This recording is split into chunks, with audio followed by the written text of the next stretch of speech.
Hey everyone, welcome back to the feature-length podcast. I'm Marco. I'm joined, as always, by Dan. Hello. Well, Carol's not here this week, everyone, which can only mean one thing. We're doing some Batman content, as you would expect. This is our chance. This is our chance. So this week we wanted to do something a little different and have a first ever FLP commentary track. So if you aren't familiar, commentary tracks typically are done by people that worked on the movie, and it's usually included as a bonus on the movie you're watching. And we didn't work on the movie, but we liked the movie a lot. Yeah, so. And also a lot of our ideas from that prediction video kind of happened. So we'll take some at least credit. half. And we'll point them out as we go through it. But yeah, so it's a commentary. So we're gonna pretty shortly here click play on the movie. We have the movie queued up, and we are just gonna talk over the movie in real time. And then we're also gonna call out when the Batman pops up on screen. The title, the Batman, because it's very, very large. Because the Batman himself doesn't pop up on screen for about 5 minutes. Yeah, It's going to be a little while. So settle in for 3 hours of Batman content. And don't worry, Carol will be back and we'll stop doing Batman content when she's back. So, and one more thing, I guess, I know it's been a while, but if you haven't seen the movie, I guess spoilers. If you're just going to listen to this without having seen the movie and not watching the movie, then we have to give a spoiler warning. And just to be clear, if you haven't seen the movie and you are watching a commentary track and are going to do this and watch it for the first time synced up with this commentary track, please don't. Yeah. Just watch the movie for real. Do the movie some justice. Yeah, listen to this after or whatever. So without further ado, I have the controller ready, and we are going to be hitting play in 3, 2, 1, play movie. All right, Dan. Sweet. So, the question I was going to ask you when we were off mic. Go for it. Have you seen this movie since it was out in theaters? Oh, actually, no. Since we watched it at my house. No, not since then. So, we can use this time now, I guess, to clarify. I've seen this movie now twice in theaters and once at your house. This is my 4th viewing. How about you? I've seen it the exact number of times. Okay. So, this will be exciting. DC logo popped up on screen. Very nice. Ooh. Ave Maria. Ave Maria. Oh, the Batman. There's the Batman There title, it is, the Batman. So, do we think that the Batman, or not the Batman, but the big-ass title treatment, is that going to be DC's new, Elseworlds thing? Because Joker did the same thing, and James Gunn recently, I guess you're right. He talked about how, the Batman and Joker are, the two current franchises that exist in DC Elseworlds. In his very recent... what do you call it? Press release of the future of the DCEU. Exactly. Yeah. Would be interesting, but...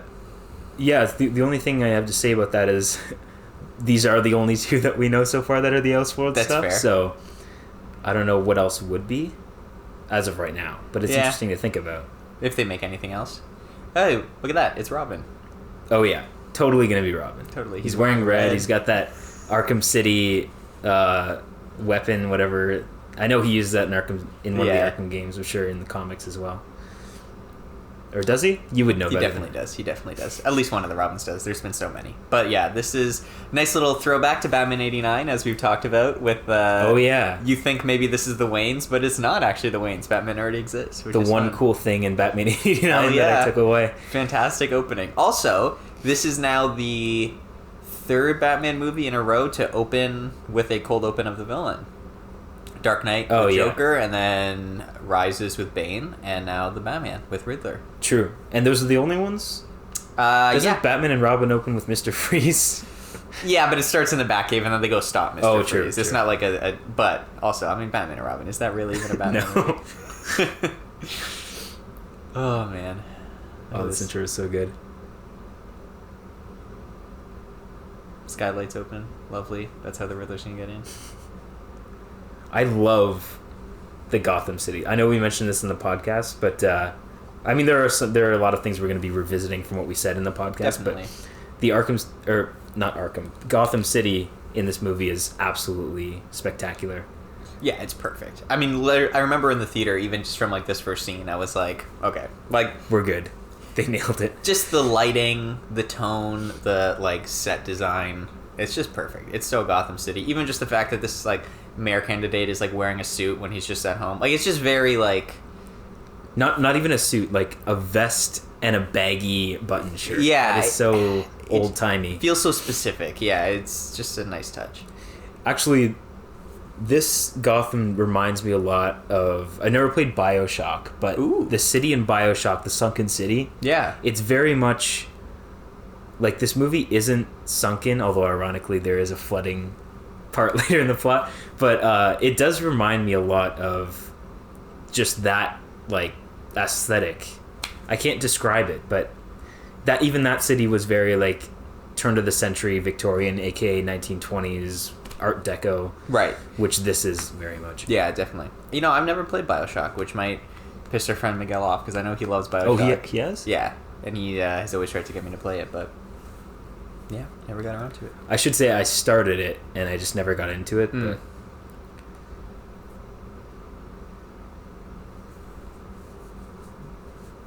Damn politics, you know. The screech that's about to happen is fucking hilarious, as like most Riddler things in this movie, because it's just so pathetic. Like, this is pretty fucked up though. So where would you rank this? I can't remember if I asked you this already, but where would you rank this villain opening among the other two that we've mentioned? Ooh, among the villain openings? For the record, like the Joker heist and the Bane plane breakout. I think this is pretty close under the Joker heist. I was going to say, I pretty much know, like, both of us would say Joker heist is number one. Yeah. It's really, where would you rank it in terms of the Bane one and this one? Definitely. I mean, the Joker heist is so good. Like, it's just a perfect mini movie. It might be the best sequence in that entire movie, to be honest with you, and that's a pretty great movie. But, yeah, I think just comparing this to Bane, like, the Bane intro and Rises, we've talked about this, but Rises as a whole is just so, like, very much Christopher Nolan doing an action war movie, less focused on sort of doing a Batman thing, per se. And this just feels so, like, Batman-esque in such the right ways that the Bane one doesn't. Even though the Bane one, I mean, is great. Like, undeniably. Oh my god, here we go. This is actually when I knew this movie was going to be perfect, is when we just started getting some narration, some journaling narration from Batman. Man, the score is so good in this movie. Not nominated for Best Score at the Oscars. This wasn't nominated for anything, was it? Nothing good. It's shameful. Just makeup, I think, for Penguin, but... Oh, okay. Like, it's not going to win, though, because, God forbid. What would win against that? I'm trying to think. I don't know, probably fucking... 2022? Something stupid.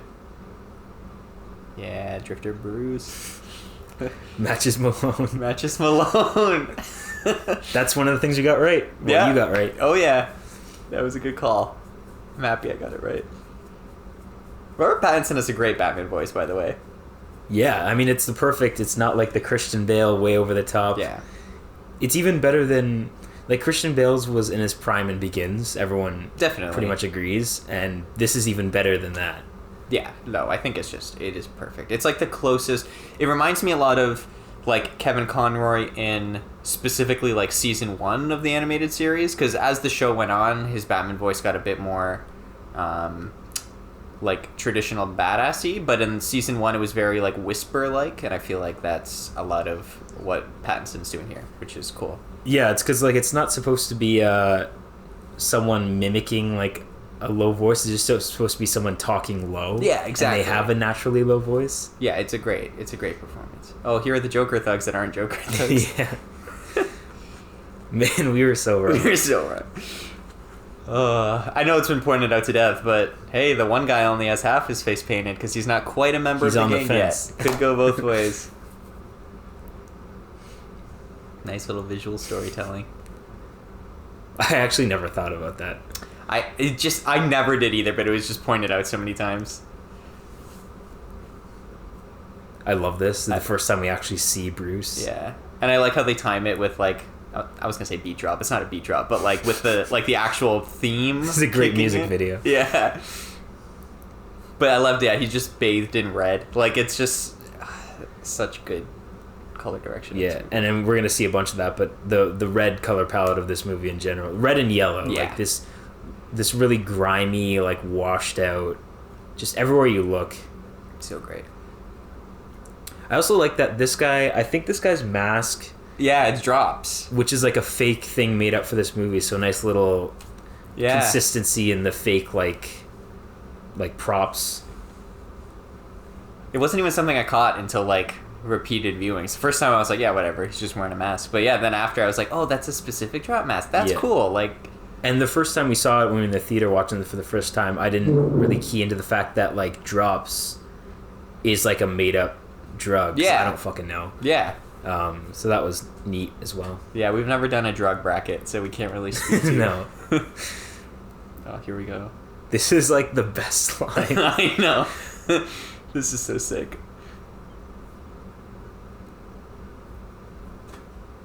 Love it. This is maybe my favorite, I mean, one of my favorite concepts we see in this entire movie is this whole montage of like anywhere you see a shadowy like crevice, Batman could be in any one of those, and then we see 3 of them. The 2 of them he isn't, but they're just scared anyway, and the last one is finally where we do see him for the first time. Yeah. Into that fight scene. It's fantastic. I think it speaks to like the idea of how Batman could work practically, which I'm, as you've talked about, like less interested in practicality and stuff, but just the idea that less practicality, more theatricality. But you know, like, how could one man going around like actually stop that much crime? And it's like, well, because part of it is like this intimidation factor and this fear factor. He doesn't actually have to necessarily be there, and it probably even gets people thinking, is he just one guy? Yeah, exactly. He's not just one man. He's not just one man. That's Zorro. Same thing. Yeah, I mean, literally the same character. So nice. Oh yeah. Sound design of the footsteps. Every time I watch this now, I think of when you mentioned in the podcast how you and Angelo said like he's like the Terminator in this scene. Yeah, it's fucking sick. Or in this movie. It's also just such a cool way to do like the intimidation thing without leaning into traditional, like traditionally. You could have just swooped in like any other Batman thing. And when you're doing something in the comics, let's say, like obviously you're going to go for a more visual exploration of that. But the fact that we're in a movie, you can actually take advantage of something like sound design and have him be intimidating in a different way, which is good. And this suit looks so good in live action. Yeah, it's incredible. There's like a few shots where the body looks silly to me. One of them's in this scene. I'll point it out after. But for the most part, like, it's just a fantastic suit. And then back to the entrance thing. Yeah, this is great. This is in the trailer. Here we go. Seen this a million times because of editing that video. Yeah. Still great. But I was going to say, back to the entrance thing, like, comparing it to when we were talking about in The Dark Knight in the penthouse with Joker, and he's just there. Yeah. Like, I guess it's a Batman thing to just be there when 1 second ago you weren't, but the way it's shot isn't supposed to be like that. It's just like, you hear him off screen and then there's Batman. Yeah, it's a terrible... that is a terrible decision. But this actually taking advantage of, like, the leaning into the anticipation of him entering the room. Yeah. It gives him so much more power. Nice. Little taser. I will say... One nitpick I have is that, like, right off the bat, we get a scene where he just takes bullets like it's no problem. I do kind of wish that there was a little bit more vulnerability there. Yeah. We talked about it, like, that's sort of the drawback of armor, right? Whatever practicality you get out of armor, it makes him a bit of a tank. Yeah, because you're not just gonna, in this day and age, you don't just have superheroes in, like, fabric and, you know, just, like, the Batman 66 outfit. Obviously, yeah. I get that. To give one, and the only piece of credit to Zack Snyder's Batman, is I do appreciate... this is the scene from Daredevil. Good times. Oh. Don't hurt me. I'm not the bad guy. Oh my god, so good.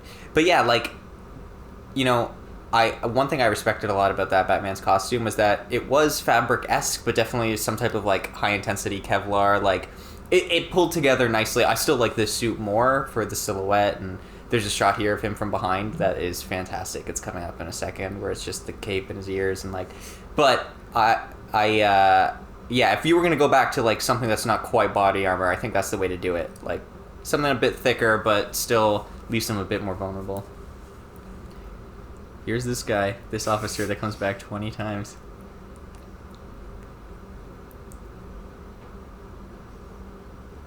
And again, I love this how we so smoothly jump from that whole intro montage fight scene right into the first crime scene. Like, we're just jumping headfirst into the story. It's great. Because this stuff is... like the crime scene stuff is my favorite aspect of this movie in terms of like crime scene fighting, you know, all those like well, that's the stuff. That's the stuff that was unique to this, like compared to other Batman stuff. That I think they really, really nailed and a lot of it feels in the best way, like Sherlock Holmes content. You know what I mean? Like this scene right here, where he's just one step ahead of everyone the whole time.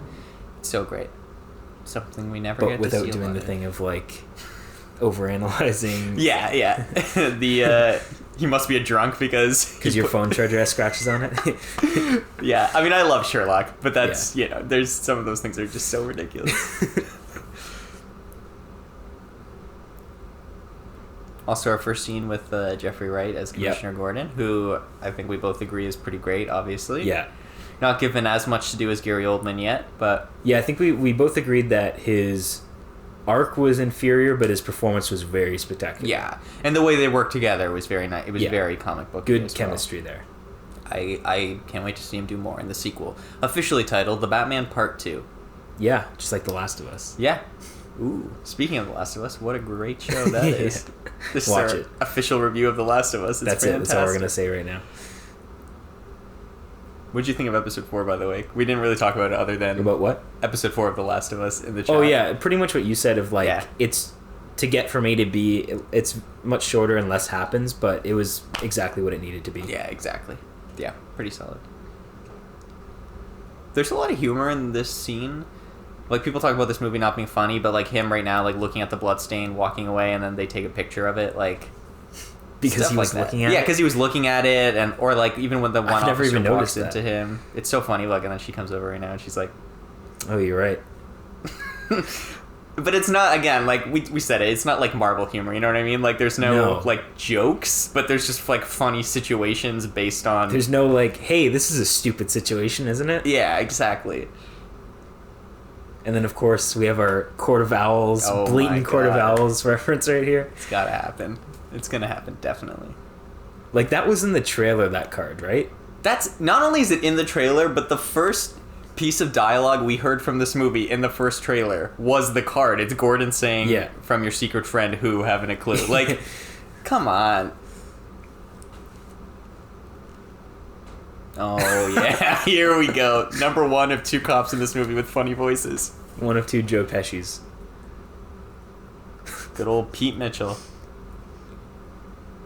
I think this is the only scene with him alive, isn't it? Because he dies pretty quickly. And he dies off screen, too. I wonder if that was a deleted scene, but yeah. Oh, yeah. Do you know if they're still tossing around the idea of a director's cut for this? I haven't heard anything recently. Maybe in promotion for part 2 eventually they might do something like that, but I haven't heard anything. But I want to see that deleted Bruce scene that we know is in there. Because it was confirmed that there was a deleted Bruce scene the morning after the scene we're in right now, when he's wearing the sunglasses and he's in the black top. That scene was, like, really extended, and that's where I theorized maybe we meet, like, the Riddler when he's not the Riddler, but he's just an accountant. Oh, that. But, I mean, whether or not we meet him, I just want to see that scene, because nice to see Bruce Wayne do Bruce things. There's our F-bomb. That really caught me off guard the first time, because I was like, was that necessary? An F-bomb in this Batman movie? But it was nice to have Batman not be the one to say the F-bomb. Yeah, that's like in true. The Zack Snyder one. And make no mistake, I will fucking kill you. It's so fucking stupid. You know, that quintessential Batman wanting Joker. To kill the Joker, yeah. I think this is fantastic. This, the little kid footprint? Yeah. This whole thing blew me away because not only does this little kid come back plot-wise throughout the movie, like, there's the intro, there's him saving him at the, fucking funeral. I don't know why I said wedding. Same thing. But, yeah, same thing. But I just love, kidding. Like, this is this movie's origin of Batman. You know what I mean? Where Gordon says, like, could you imagine, like, losing your parents? Well, it's like you said, it's the Batman 89 thing. Yeah, it's just, he sees it in this kid. And that's showing it through someone else without having to show the Waynes dying. All we need. It's so great. And we get Nirvana. What a great song. I love this song. Oh, there's another scene with this guy. Here we go. I also, like, another thing that I didn't realize when we were in the theater watching this that you pointed out during the podcast that's so cool is we only get this music when he's doing, like, like narration or self-reflection, and later we're gonna see him actually turn it down. Yeah. So it becomes diegetic music in the Batcave. It's what he listens to. Because of course this guy would listen to Nirvana when he's journaling. Yeah, look at him. Look at this fuck. I don't know. Yeah, it's so great. Melancholy song continues. Yeah, we have the subtitles. Oh, I love this shot of Gotham, by the way, with like the cobblestone street. Oh, it's so good. This is so Gotham. But yeah, one little note, because we just got that scene of like the Times Square of Gotham, whatever. Mm-hmm. I was a little bit worried before this movie came out because there was very blatant merch tie-in at Little Caesars. Oh my god! Yes. So I was thinking, oh god, is there going to be like a blatant on-screen Little Caesars thing? And luckily, in that shot, you just get far in the distance. One of the Jumbotron billboards is a Little Caesars ad that you can barely even make out. Okay, so it's thank like God. That's all it was. I did find that Little Caesars promotion very aggressive and weird. No, on their end. Yeah. Oh yeah. I was like, what is happening with Little Caesars right now? Got me worried a little bit. Yeah. This is awesome too. How he goes to the subway station underneath Wayne Tower. It's so cool. That's how do you feel about in this movie? Like we talked so much about this being quintessential Batman, which I think we both, for the most part, agreed it like nails a lot of. But in this one, like we don't get an actual cave. We don't get Wayne Manor. It's like he's in the penthouse of the Wayne Tower building. Yeah, I thought it was all interesting choices. I don't really know why, in specific, Matt Reeves decided to go that way. Other than, I know the whole like subway station, like underneath the tower, serving as a Batcave, is pulled from I think Scott Snyder's run on Batman. That's something that's happened before, but it was presented as more like it was supposed to be out of the normal. So I don't know if maybe we'll see. Progression potentially. Maybe this is just a prototype thing because it gives him access to the whole city. That's a possibility. But yeah, I mean, I think because it's so well designed, I'm fine with it. Like if it was just like gross and ugly, but look at it. I mean, it still looks like the Batcave. Like it still pulls inside, it off. Yeah, like in the way I want it to look and feel. So I'm fine with it. I'll live with it. I would like us to get to more of those like visual comic trademarks. Like I eventually would like to see a Batcave, and I eventually would like to see maybe something assembling a little bit more of a comic book costume in some ways. But I think we'll get there. Yeah, I think I have faith, and I'm excited to see what happens. But I also think it's cool. I don't know if it's confirmed. I can't remember, but at least heavily implied that the manor that they go to at one point in this story, that is now like a decrepit manor, is the old Wayne Manor, which was donated for homeless children and stuff like that. So I think that's cool, and I wonder if maybe eventually Bruce will reclaim that and fix it up as a part of the story, brick by brick. Because it's not even being used. Yeah, brick by brick. It's not even being used as an orphanage anymore. It's just for like crackheads and stuff. Yeah, exactly. So maybe he could reclaim it and maybe even live there eventually. And I think that's also a nice metaphor for like where Bruce. The story of Bruce, because right now this is very much a story about Bruce like rejecting Bruce, like not wanting to be the character of Bruce Wayne or not wanting to go in public because he's only Batman. Yeah, and so maybe the idea that like in the next movie, if he starts to come into his own as Bruce Wayne a little bit more, that's when he fixes up the manor and decides to live there. And like I think that's an interesting way to take the character, because as much as I love this version of the character, I mean he looks so great here, like so perfectly like he hasn't even taken the eyeshadow off. I know, I love it. It's so great. But yeah, I would like to see him develop that Bruce Wayne persona a little bit more as the movies go on. But at the end of the day, and like they're talking about right now, like making business appearances, going to the Wayne Enterprises like building and stuff, like we see in the Nolan movies. Yeah, exactly. What I'm doing is my family's legacy. Classic depressed Bruce.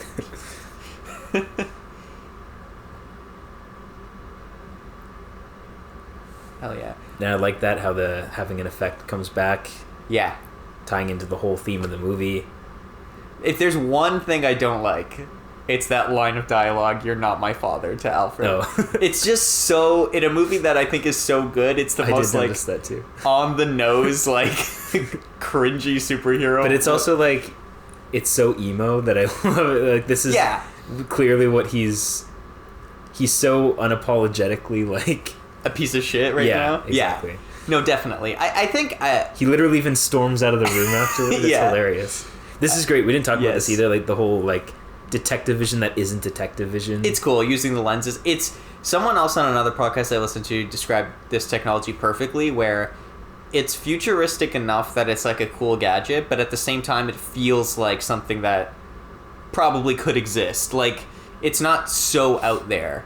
Well, we saw that even in like back to 2011 in Mission Impossible Ghost Protocol. There was an identical version of technology that they used in that movie. So like, it's the perfect kind of technology. Oh my god, look at this. It's great. It's so Victorian. Here. It's so, I mean, this is fantastic. This is just beautiful. Or Gothic, I mean. I want to spend more time here. I wish we got a full scene here, just because it's so nice to look at. Like, the vibes of it are perfect.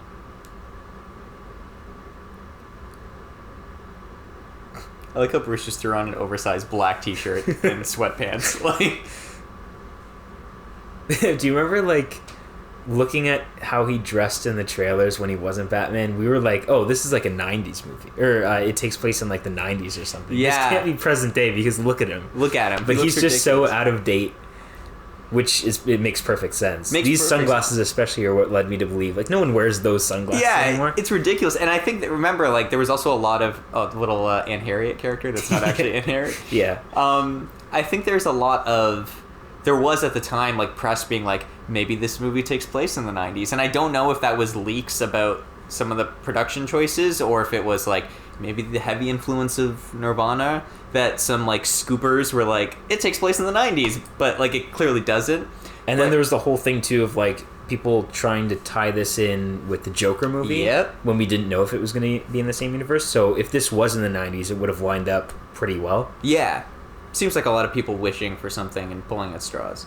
But I think it could make sense in a cool way. Like, we always talk about the idea of like Batman just being like a child stunted in his growth, you know what I mean? But just like with infinite resources. But the idea that like a Bruce Wayne at this age, his parents probably died sometime in the 90s, so like he just wears adult version of things he wore as a child in the 90s. Like, that's where like culture for him stopped. Exactly. That's his music references. Like, he's just stunted at that point in time, which I think is a cool, at least on a cultural level, is cool. Like, it would be dumb if, like, he didn't know about technology or, like, politics after the 90s. But the idea that, like, in his personal, like, cultural life, that's sort of the only things that he knows. And it's like in Fallout how the nukes hit in, like, the 50s or whatever, so culture stopped there, but technology kept advancing. Yes, exactly. Exactly. Thumb drive. This is another little, like, kind of funny moment, but it's also dark. It's great. It's the exact humor you want in a Batman thing. Nice little levity that still is organic to the situation. Yeah. So good. There's a shot here where he just holds up the thumb that's really funny. He's like a kid, just like... Yeah. Yeah, I didn't understand. I mean, not to say that, like, people can read movies however they want and have whatever criticisms they want, of course.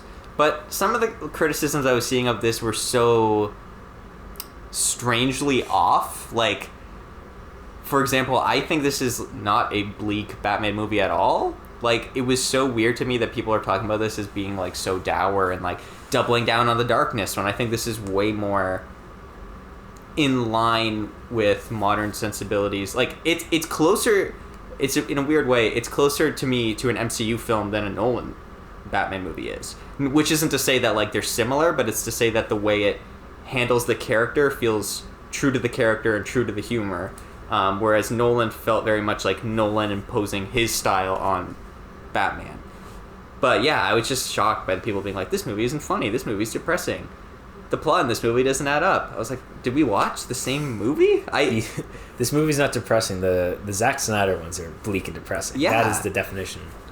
There's like, yeah, I don't know. I think people went into this movie, a lot of people maybe not wanting to like it. Maybe because it's another Batman reboot. Maybe because of Pattinson.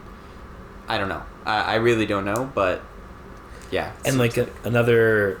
By the way, Iceberg Lounge, there's another thing. Hell yeah, we got that. Another criticism that came out, like, when this came out was criticizing the literal darkness of the cinematography. Yeah. And I don't get that. Like, I know there are many frames where there's a lot of black on screen, but part of carving out the light of an image is like you need dark and light to like contrast and form lines and sculpt the image in front of you. So I think they do that very purposefully, and the dark isn't there just to be like, oh, dark brooding Batman. Like, it's very meticulous in whoever lit this movie, creating, you know, like I said, sculpting the image out of this live action set. Yeah, absolutely. Look at this scene. This scene's it's gorgeous. Look at the coloring in the scene. Like, come on. Look at the contrast of Batman being dark against this white background, and it's fantastic. I just think so many unfounded criticisms of people just wanting to see what they want to see.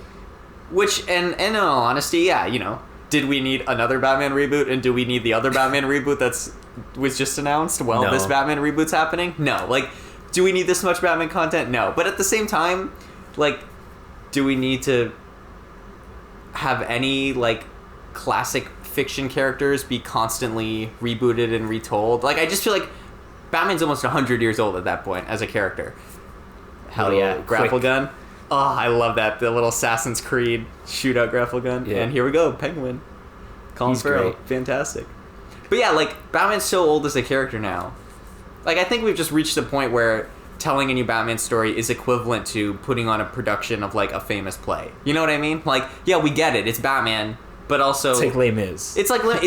It's more about seeing how these artists want to tell the story, even if the story's the same. Yeah. Yeah, it's unfortunate. Like, this is... Many call this, like, including myself, the best live-action interpretation of Batman we've gotten, and it is unfortunate that it's come so far down the line that, like, there are people who haven't seen the movie being like, oh, another Batman movie, but it's like, no, this one's great. Does such a great job. Yeah. Unlike so many other adaptations. Yeah, definitely.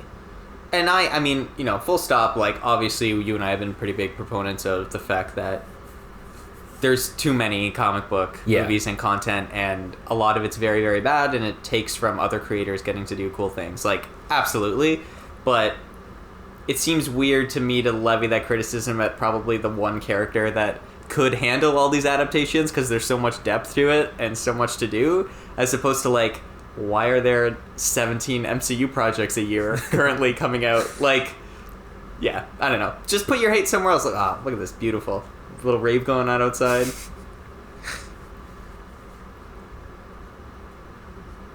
Colin Farrell is hilarious in this one. Yeah, he's great. He's so good. Do you think they made that scar there to, like, be kind of make it look beak-like? His face? Ooh, you know, I never thought of that, but it does kind of have that effect. Yeah, that's a really good point. I've always wondered. It's just kind of a random... Yeah, a little addition. Makeup thing.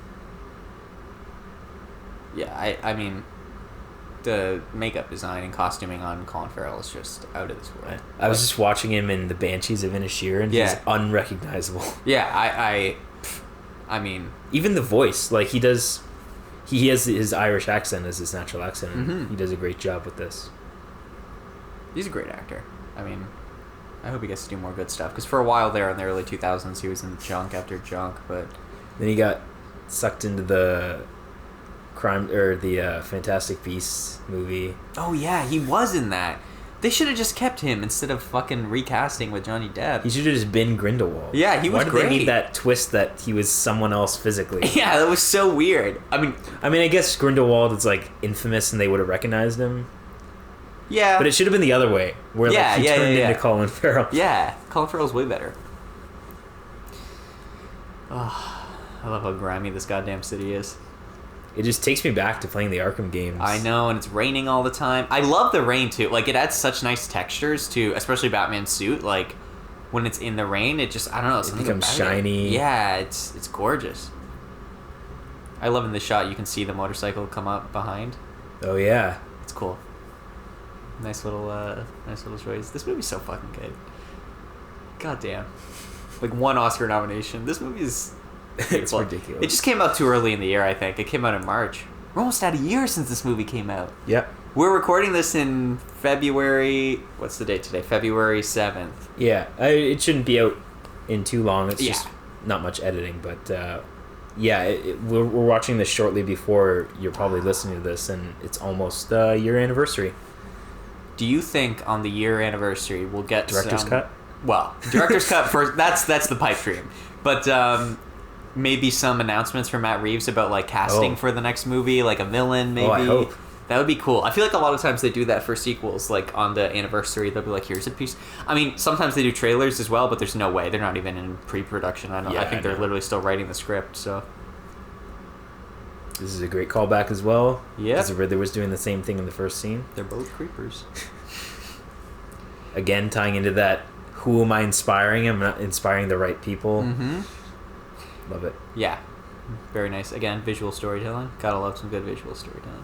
One of the things, first of all, we've been introduced now, Selena Kyle. She's here, Catwoman herself. And she does a great job, Zoe Kravitz. Oh my god, she's incredible. She's fantastic. Yeah, just like the best. But I think Carol may have brought this up on the review. Something interesting is that they very much did a lot of, like, her relationship with her roommate here is very much like a queer-baity kind of relationship where they never outright say that they're, like, together, but they just sort of, like, imply they're together, maybe, without really getting specific, because then maybe it would ruin the movie's chances of doing well in certain demographics. Which, like, reasonable criticism, I think. You see a lot of that stuff in movies in this era, I feel like, where people just want to not be specific about things because they can make more money if they don't be specific. That is true. Which is kind of unfortunate, but at the same time, it also a little bit harkens back to in year one, the comic,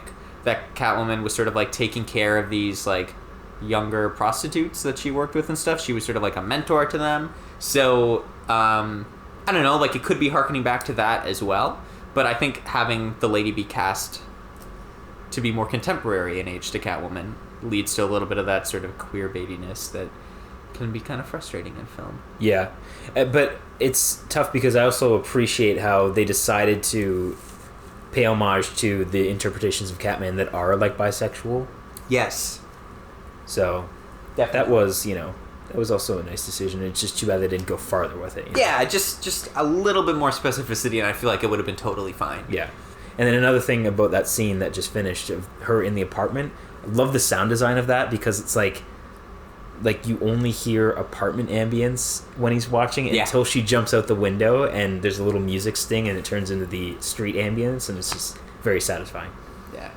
This movie is a technical marvel. Like, if you don't like this version of Batman, if you like a way more campy Batman, I can get on board with that. I can respect that. But you can't tell me that this movie isn't just like well made from start to finish. It's excellent. I don't even think. So you were saying it only got the one Oscar nom, not even for sound design? I don't think it got it for sound design. That's a shame. I know it definitely didn't get it for score, but sound design itself, maybe. I'd have to double check. Doesn't matter. It's not gonna fucking win anyway. If we got that few, there's no way anybody gives a shit about it in the Academy. This is a great fight scene between them.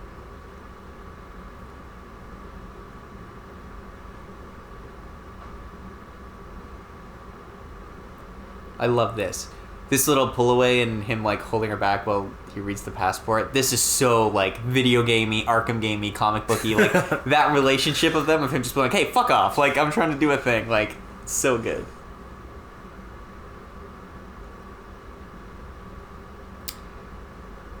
You know what I just realized? This visually, him like holding her quiet while the guard comes in, looks very similar to when he stops her from shooting Falcone at the end of the movie.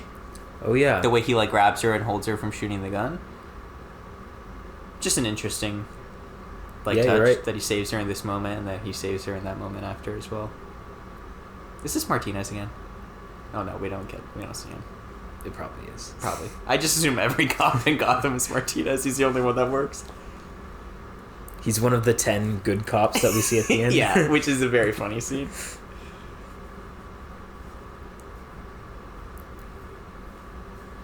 Yeah, I love the design of her mask. It's cool. It's like perfectly a cat reference, but it's also just like not in your face. Yeah. It works really well. I think they've done a good job in the last few interpretations, because even Anne Hathaway's, she has the goggles that flip up into cat ears, which I thought was fun. Like, that's a nice little fun touch. But that was very Nolan of like functionality. Yeah, that's very Nolan. This is just like a ski mask with like vague little points on the sides. Yeah. Aw, damn. Annika's gone. Just realized she says Ani like Shmi and oh Phantom my Menace. god. Annie? Little Annie? Fucking. Oh, is this where we find out that Mitchell was killed? We just see the news report? Yeah. Nice. Yeah. Or actually, it's not that he was killed. He's like, I guess he was killed, but we get the video of him before he's killed. That's right, in the chamber. The rats eating his hands. Yeah.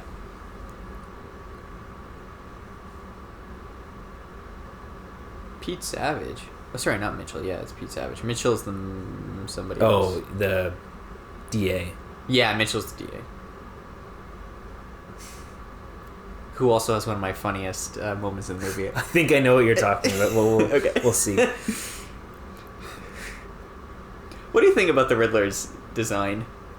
Design? Yeah, his costuming.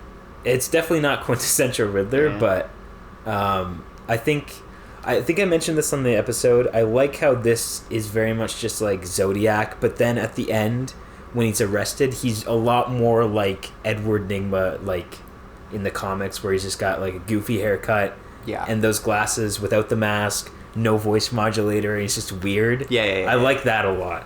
Me too. And we kind of get the best of both worlds in this movie. Yeah, I think if it was just a bit more of like a generic, scary-looking person, I would have more of a problem with it. But the fact that they're very clearly paying homage to the Zodiac Killer makes it work for me. Like, and then it's even funnier when we get that live stream where he doesn't have the voice modulator, and he's still in the costume trying to be intimidating, but he's just hey guys. Sounds so dumb. Yeah, I love it. Good old Riddler. Do you think he's coming back? Do you think him and the Joker are actually going to team up? I think... I don't know how they responded to our response to the Joker. But even if the Joker doesn't come back, I think he probably will come back. He might be like the Scarecrow in the Nolan movies. That would be cool. He's just kind of there every once in a while. I would love some type of... Let's say we get a Court of Owls plot, and Batman's trying to figure stuff out. I would love him to have to like reluctantly team up with the Riddler to like solve a problem. You know, like they're both geniuses. Yeah, like Hannibal Lecter-esque. Like, listen, I gotta fucking use you to solve this problem. Like, what do you think about this? Because there was famously after the movie came out, they released a deleted scene between Batman and the Joker where that sort of happened. But that scene made no sense, and I'm glad it was deleted because the Joker in this has not been established to be anything other than just a fucking weirdo. But I like this line. Got a lot of cats. Nice. Good job, Selena. I like she's just drinking milk, too. Because she's Catwoman. She's getting, guys. That was great Batman humor. Just him being like, you got a lot of cats. Like, just, so deadpan. World's greatest detective. Oh, and I love the inclusion of that line in this movie. When when do they say that again? When Penguin is like scolding Batman and Gordon, he's like, "Oh, look at you two, world's greatest detectives." That whole great. Like, what are you showing me? yeah. Come on. Oh, that's so good.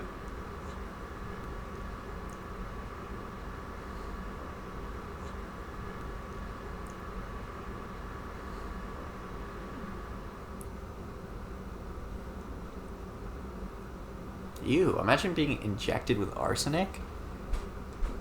That's fucked. Is that like...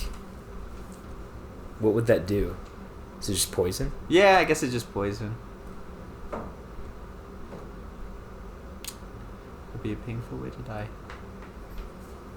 Good job, Batman. It's a maze. I know we talked about, is this a reference to the maze in the animated series? Oh my god. Riddler's Maze. Yeah, that's right. Oh, that's a great episode, but Gotta watch some more animated series. It's been a while since. Yeah. Like he has a little black light. It's cool.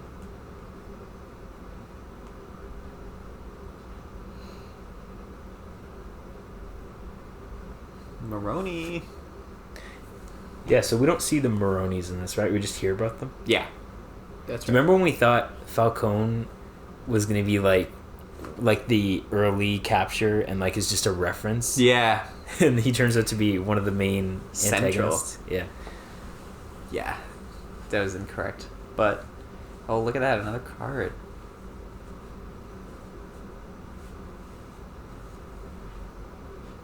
Love it.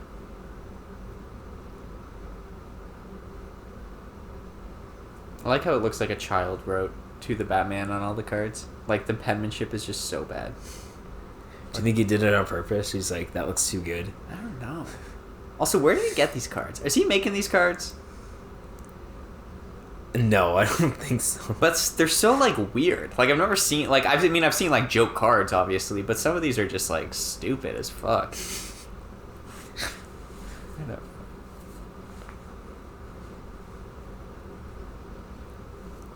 I'd like him to close it on the other side and we see, like, a Hallmark logo on the back. Sponsored by Hallmark. I know we're getting ahead of ourselves here, but I do like that it turns out that Falcone was a rat the entire time. That's a nice little twist on the classic mob story. That he only got to where he was by being a rat. Which, as someone who just recently watched Goodfellas again. Oh, you did? Did my yearly rewatch with Clem like a week ago. Yeah, being a rat's the worst thing you can do in mob world. Never rat on your friends. And always he's a top guy. Yeah. It's a good scene, too. Every scene in this is a good scene. well, except for the actually, there is objectively one not good scene in this. I guess another not criticism, but the Batman Catwoman relationship on a sexual level develops pretty quickly. Like, they've had one scene together before this, and now in this scene, it's immediately like they're staring into each other's eyes. And this I found funny because he's actually checking on the things. He is, but then I think like the insert shots of her make it seem like more she's like, whoa, like this attractive guy. And then like right there she's like, oh, you were only doing that for... Like, I totally buy it from Batman's perspective, yeah, but like her sighing there and being like, like... I mean, he is Robert Pattinson. I guess when you're Robert Pattinson, even if you're in a bat costume and you're a fucking weirdo. He looks better in the bat costume than outside of the bat costume in this movie. Yeah, he looks so good. This is also a very distinctive walk Catwoman does, and it was parodied a lot on TikTok after this movie came out. Seriously? It's just very, like, rhythmic and, like, bumpy, like... Yeah, I don't know. People really picked up on it for some reason. Nice. Detective vision again. Gotta love it.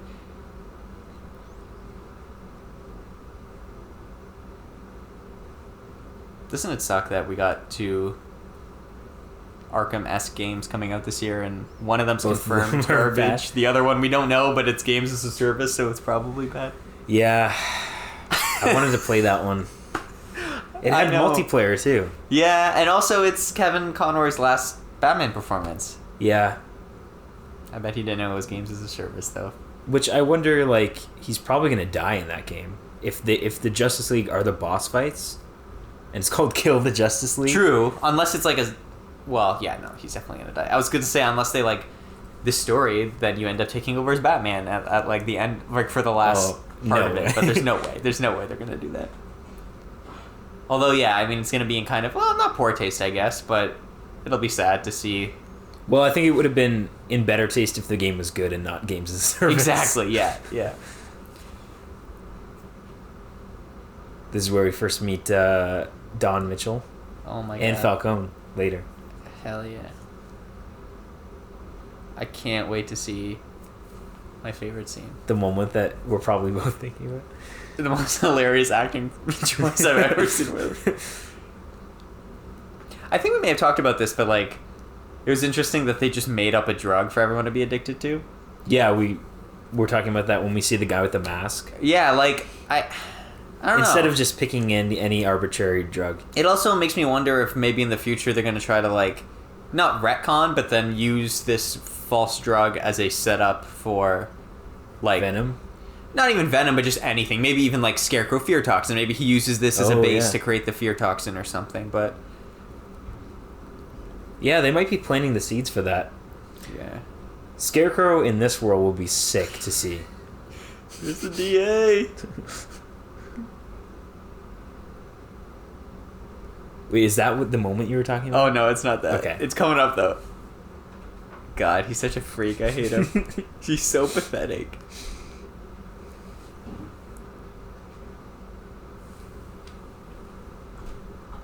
Batman's getting jealous. No, remember he doesn't care about it yet. Yeah, oh yeah, he doesn't care yet. Maybe this is when he starts to care. Hey.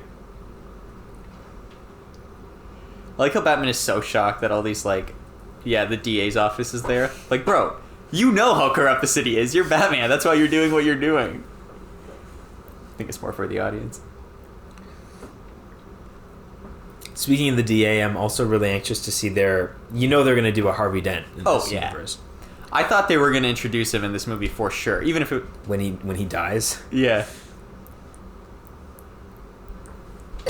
Yeah, right here. It's so funny. He's so sad. He gets the slightest bit of attention, and he's like... He starts crying. Oh, it's so funny.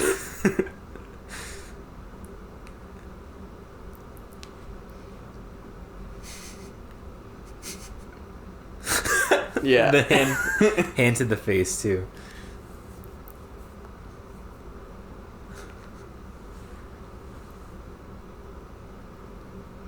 Ooh, there was a rat.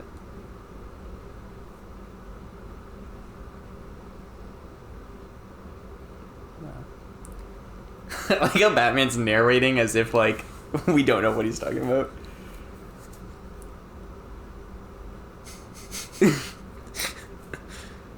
What Russian girl? Way to give up your cover, Catwoman. Jesus, get better at this. There she goes. You ready for this? Here we go. Falcone. What a wonderful addition to this movie. His role is so great in this movie. Hell yeah, Penguin. I like how they call him Oz. Yeah.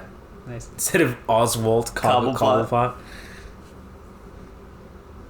John Turturro is so good at this. And this is a great little, like, creepy moment where, like, she knows that he's her father, but he doesn't.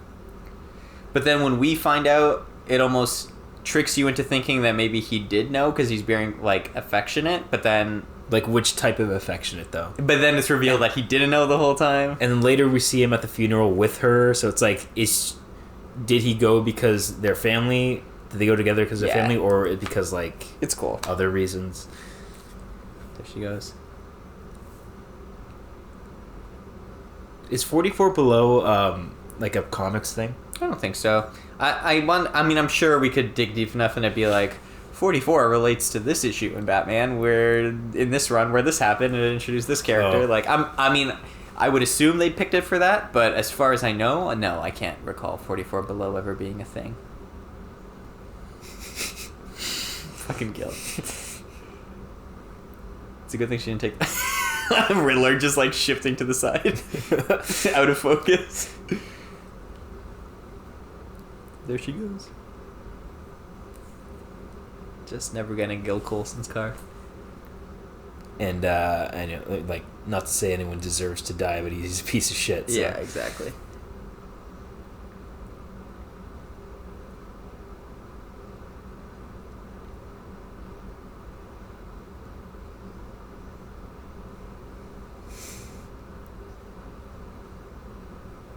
Also, I know why I was saying Pete Mitchell now, because his name's Gil Coulson, and the other guy's name is Pete Savage. So I was like, where did I get Pete Mitchell? That's Maverick's name in Top Gun. It's Pete Mitchell. Oh, yeah. That's why I got it confused. Classic Maverick.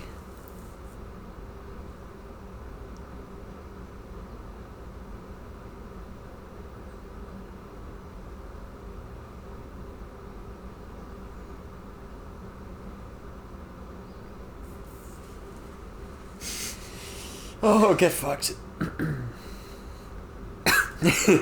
I love that he like inhales and exhales before every kill, like he's going underwater or something. It's cool because it's almost like before you like meet the Riddler proper, it feels a little bit like maybe he's getting off on it in like a weird like sex criminal kind of way. But then when you meet him proper, it's like no, he's just like a insecure freak that needs to like build up the confidence to do these things. You know what I mean? Like he even says to Batman that the whole reason he needed him is because he doesn't have the brawn and like the strength or whatever.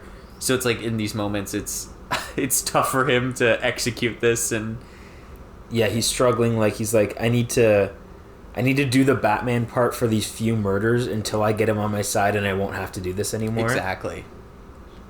Okay, one thing I want to talk about, because we see the shot of the seawall right there, and earlier in the movie, literally in the opening of the movie, we hear them talk about the seawall in the mayoral debate. It comes up when they're talking on the TV.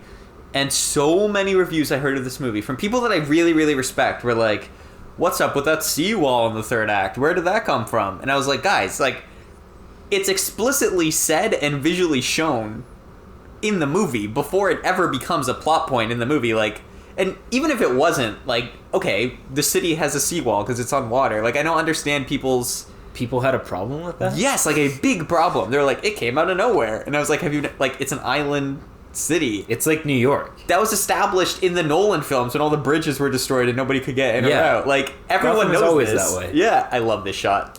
Him walking from, like, behind the pillar.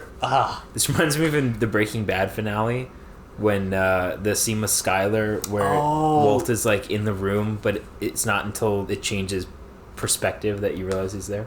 Yeah, that is a good call. Gil's nervous, unsurprisingly.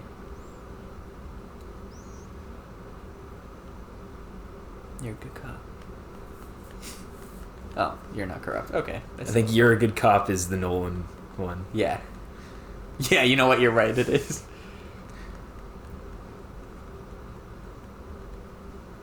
Nice. I also love this being the location where the bat signal is. Instead of on the police station? Yeah. Again, I like it, like, the idea that it eventually moves to the police station, but for right now, there's no way Gordon would have the, like, power to get it put there. He's not even commissioner. Like, he's just a fucking detective. So, yeah, it's just in some random-ass spot. Although, I mean, I don't think anything will ever be better than the Nolan explanation for the bat signal. Yeah, I mean, I've said before, that was my favorite part of that movie. It is like... Because, again, it's like in every other universe, it's like, what, did Batman show up one day and just, like, show him his logo and be like, take a detailed sketch of my logo and make this? But this is my merch, I need you to stick to brand. Exactly. But, yeah, in the Nolan movies, just for anyone who doesn't know, but, like, I'm sure you do. But the fact that, like, when he captures Falcone in those movies, he... Like, it's at the docks. At the docks, and he puts him on a spotlight with his jacket all cut up and stuff to, like, represent a bat symbol. And Gordon sees that when he gets there. That's, like, Batman's first night out. Just fucking... And so it inspires Gordon to make one to start calling him himself. Yeah. That movie's so airtight, dude. So good. It's definitely the best one of the Nolans. I've officially come around. I'm glad. Yeah, it's just fucking phenomenal. Ooh. Oh, rada. The classic catchphrase that's going to come back 100 more times until... And isn't grammatically correct. That is not correct. I also love how Alfred didn't know it, Bruce didn't know it, Gordon... Yeah. But Penguin did. I do like this scene between them. I think a lot of their stuff is very, like, as we said, like, just more traditional, like, You're Not My Dad. This storyline doesn't have too much to do. But I think this is good. Like, this is subtle enough. Yeah, calls him out. Why do you have the cufflinks? Are you Wayne? And then, he had a good relationship with his father. It's just that's more of what I would have wanted. Like a bit more subtlety. Yeah, with how how small Alfred's role was in this movie when he gets bombed. Yeah, like I thought they were gonna kill him off. Me too. In this interpretation, seemed like it would be a good way to go. I'm glad they didn't. Like I like the idea of seeing Alfred, but. Would have been interesting either way. Yeah, but now I hope in the next one he has more of a... He branches out a little bit more. You know what? Love his old-fashioned Corvette. Love his car. Also, so right now we're hearing the first, probably not the first usage, but we're hearing like the main Bruce Wayne theme. That's the theme that's playing right now. And I pointed this out to you before, Dan, but in the finale, when Bruce saves the day, like that actual saves the day moment. Not when he beats up the people, but when he cuts the electrical thing and falls in the wire, they play this theme. They don't play the Batman theme, which was just like such, again, cool storytelling to be like, no, like, it's like the melding of the things. And obviously that scene is very much about like Bruce embracing what he needs to be and like the rebirth of it. Obviously him dunking in the water and coming back up. Like that's what that whole scene is about. So the fact that they played the Bruce music in that scene, it's just very telling. That's a nice touch. Nice touch. I must not be Batman to save the day. I need to be Bruce Wayne to save the day. Which then leads into what we're talking about him becoming like two parts of like saving Gotham. You know what I mean? Like it's one thing to beat up criminals, but I also need to learn to like use my wealth and be a good person and etc. Which is, and I like that the reason, like, he doesn't just decide it's time to become two people. It's like the reason is because he sees who his vengeance is inspiring. Exactly. I love this. This is pulled right out of comics, his conversation with Falcone here. But Shoreline. There you go. Again, they reference the fucking Shoreline. I can't believe people had a problem with a coastal city being on a shoreline. It's so weird. Like, this is what I mean about people wanting to hate it. But yeah, this is cool. Mm-hmm. This development, yeah. I love Bruce's line about, like, why do you think he did that Hippocratic oath? And then Falcone just laughs at him. Like, I just little he has no touches response. Like that. I think. It's because it's so naive. I think it betrays like how naive Bruce is about like, my dad's a good person and the Hippocratic oath. Then Falcone is like, are you fucking... Oh yeah, but I also, well, because we don't know the twist yet, but I also just like the idea of like, because we don't know the twist. Yes. Like, he doesn't give a shit about you. He's just following the Hippocratic oath because he's a doctor. Yeah. This is such great performance. Look at this room. It's like, gorgeous. Ugh, so good. This literally looks like a room you would do a takedown procedure in. Yeah, Arkham. in one of the Arkham with all the games. ledges and stuff. It's beautiful. Like this guy, this little twitchy guy that's trying to get through. Never comes back, but it just feels very like real of what might be happening in a scenario like this. Some freaking little red person. herring. Yeah. So there's a guy we're about to run into right here, an old guy. Yeah, this guy right here, who, it's so weird because he looks very similar to the thug at the end of the movie. That when like Bruce takes the mask off, the guy says "I'm vengeance," and that is when Bruce realizes he's got to stop being a jackass. But like he's not that guy. Do we know that? Yeah, it's a different actor. People looked up in the cast, like this guy is credited as being a different actor. That would have been an interesting, like, if he was that same guy. Yeah, and honestly, my first watch through, I thought it was the same guy. And then it wasn't until I was listening to reviews and stuff that people were like, no, it's just a different actor for some reason, but they look so similar. Weird choice. But then people have also said, like, maybe that's Joe Chill, which, like, is dumb. Like, why would that be Joe Chill? Just because he talks with Bruce, like, any old creepy person that talks with Bruce has to be Joe Chill? Like, I don't know. That's I don't think there's any... There's literally no clues to that. He's also pretty young to be... Yeah. If Bruce is this age, he's, like, maybe 10 years older than him. Yeah, exactly. Here we go, little kid. Little Robin boy. Okay, seriously, though... Robin boy. Like, all joking aside, do we actually think he will literally be Robin in the new movies, or do you think his service in this movie is more just like as a metaphor for Bruce? Because Matt Reeves has come out and said no, that he's not going to be. Like, when people brought up that theory to him, he was like, haha, no. But... Well, they also said they're not doing Court of Owls. Which I know. They're definitely going to do Court of Owls. Like, he definitely could be lying, like... But what are what's your actual percentage thought on that? I think if it's not going to be literally Robin, it's going to be like this inspires him to keep his eye out for orphaned kids who might make a good Robin in the future. Yeah. Like, this is sort of bringing him... It's sort of bringing the idea into his head that he might need a sidekick later on, even if it's not this kid in particular. But definitely. With someone with a similar backstory, and they included this kid because his backstory introduces Bruce Wayne's backstory without having to actually do the Bruce Wayne thing. I love this. His first and only thought process is to save this kid. Love it. because he sees himself. There goes Riddler. See, we didn't really know it at the time, but there's a shot of him just like looking weird. Yep. With his glasses, no mask. I wonder if you were to watch this scene back from the beginning, if you could actually see... Oh, on top? Yeah, if you could see him, maybe. We can't do that right now because we can't pause or touch this, but one day I'll try. Maybe once we release this, I'll rewatch it with this, and with this commentary track, and I will... rewatch the movie with our commentary track? Just to see if it was worthwhile. This is so fucked.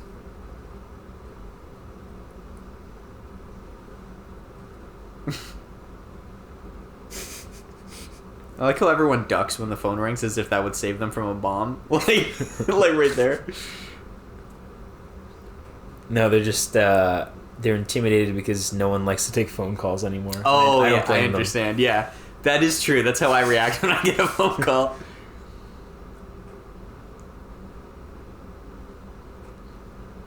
Nice. To the Batman.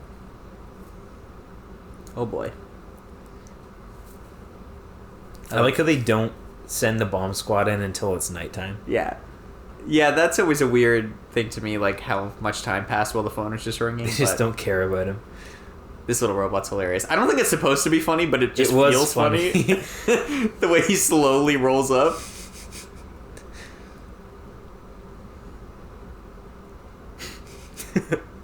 Oh, here's this guy with the funny voice. The other Joe Pesci.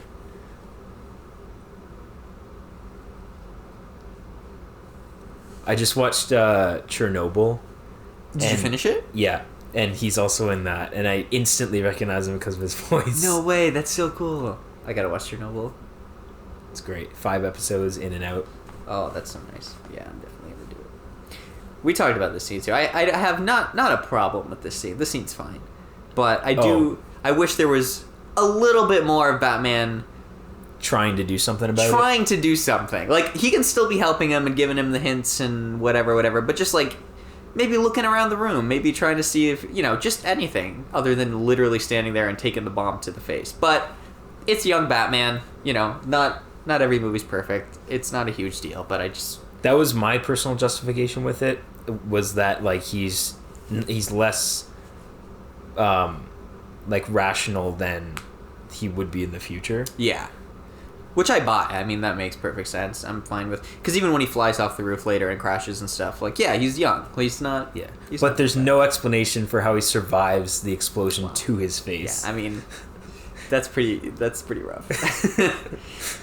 Even if he had just, like, put his cape over his head. Yeah, but he just, like, he's facing the explosion. Yeah, he's, like, holding him when the explosion... He's right there. It's crazy. I mean, he literally could have just done anything. Not a scratch on his face.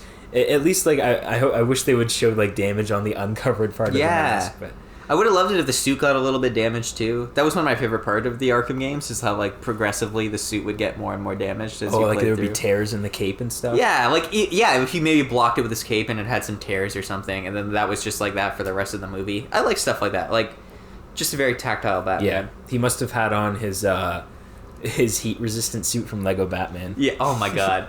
It's my favorite. Oh no, the heat resistant I'm thinking of the bomb one. That's my favorite one. The demolition one? Yeah, but heat resistant is cool. I need to play Lego Batman again. It's been a while. Creepy. I love how he just, like, inches on one eye onto the screen and is just staring right at it. That's where they did He's that. such an awkward fuck. He is such an awkward fuck. Oh, here we go. The first live stream. Looks like the emotes. I want to just pause and read through what everything is. Someone put tick tick boom. Like, come on.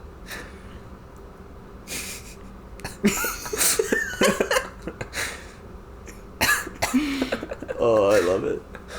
Just Paul a classic Redditor. Yeah. Yeah, Paul Dano's great. I actually think Paul Dano could have been a great Joker too if he wanted, but they cast him as this. Yeah, he could have pulled it off. Totally. I don't think he has the right face for it, but, like, he could do the performance. Yeah, performance-wise. I don't think the guy they cast has the right face for it either, but no. Maybe he won't be the Joker. Hopefully he's just some other coincidental clown in Arkham Asylum. Hopefully. Or hopefully he just doesn't come back. I did want to make a point, though, of mentioning, I think I went too hard on Barry Keoghan, because he is a good actor. Yeah, definitely. And I know we were pissed that he became the Joker in this movie, supposedly, but he's fine. Yeah, he's definitely... It's also because I hated him in Eternals. He's a great actor. Don't want to project his roles onto his real life. Yeah. I love this. Of course, Justice. I like how Gil's just a fucking moron. That was my favorite part of trailer 3. Is Riddler saying that riddle and Batman saying justice, the answer's justice. Just such Batman shit. Oh my god.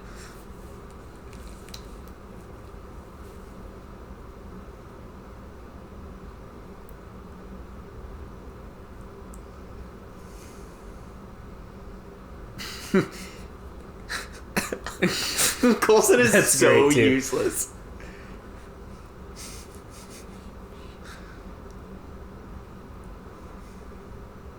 $10,000. That's not even that much. To sell your life for $10,000. I mean, it's a month, I guess, but I mean that's like, what would $10,000 a month be? That would be, that's $120,000 a year. Not bad, but I mean, if like, I guess in Gotham that's pretty good. Yeah, though. I guess on top of like your job that you already have, yeah, that would be great. But yeah, like to sell your life. Oh, true. On top of his lawyer salary. Yeah. The rat. Who's the rat? I do like this. I like when he's like, this is great.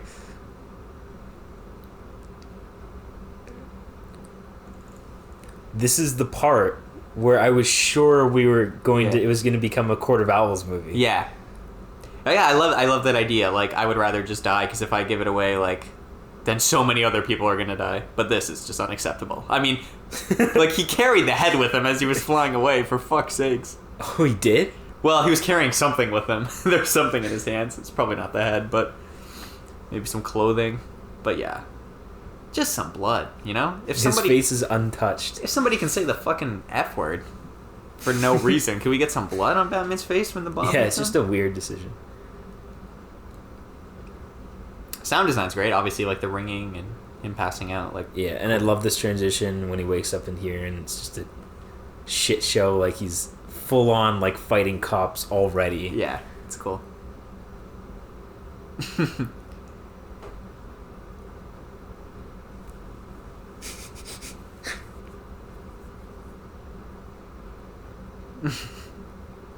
Oh my god, here we go. The performance of a lifetime.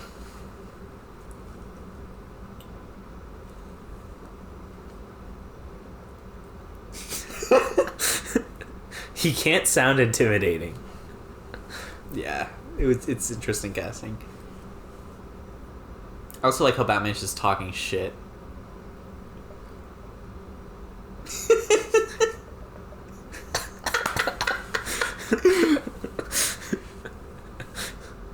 Oh my god, someone grabbed him by the ear. Oh, there he goes. He does a little cape flip from the games. The stun.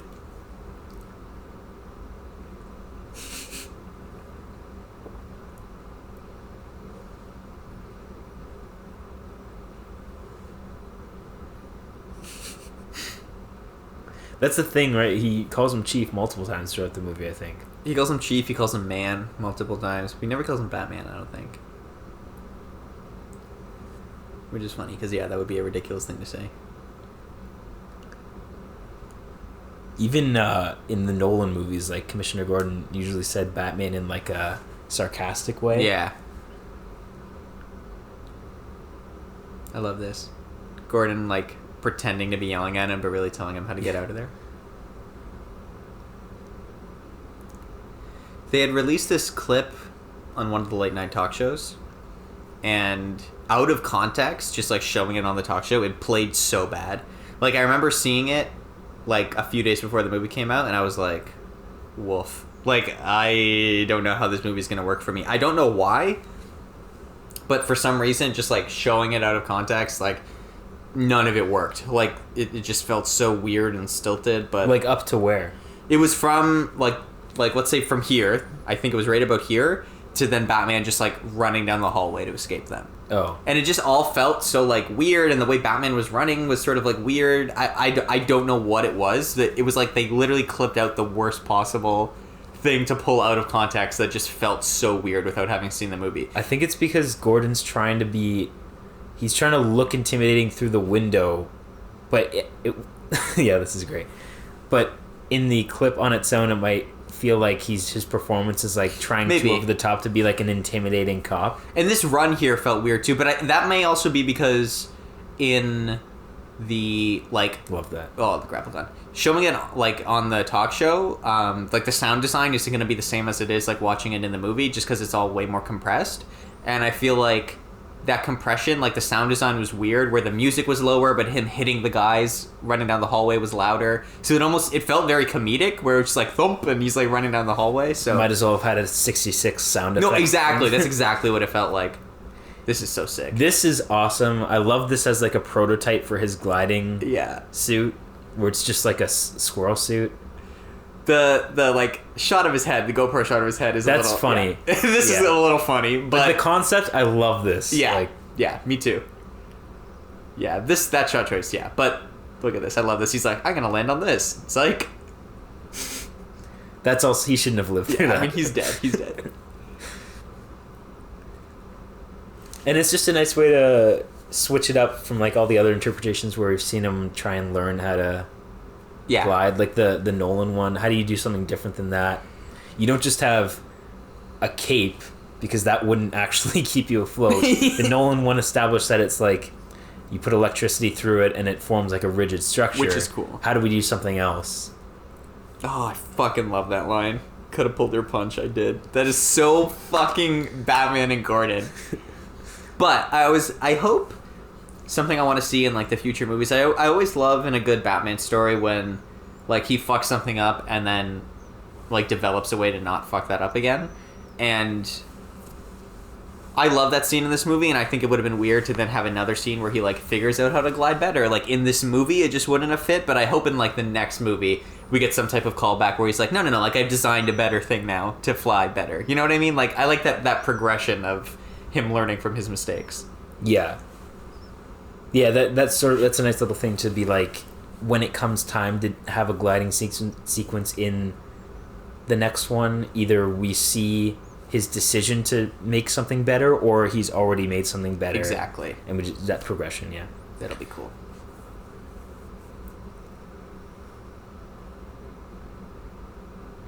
Oh, we're getting close to the Batmobile. I was just gonna say. Can't wait. Another nice rainy sequence. That shot of the headlights coming on is so hype. It's so good. And I love the Batmobile. I mean, we'll talk about the Batmobile when we get there. But, yeah, this whole sequence is really great. Waterfront Street. There we go. You're telling me there's a waterfront in this town? People are so dumb.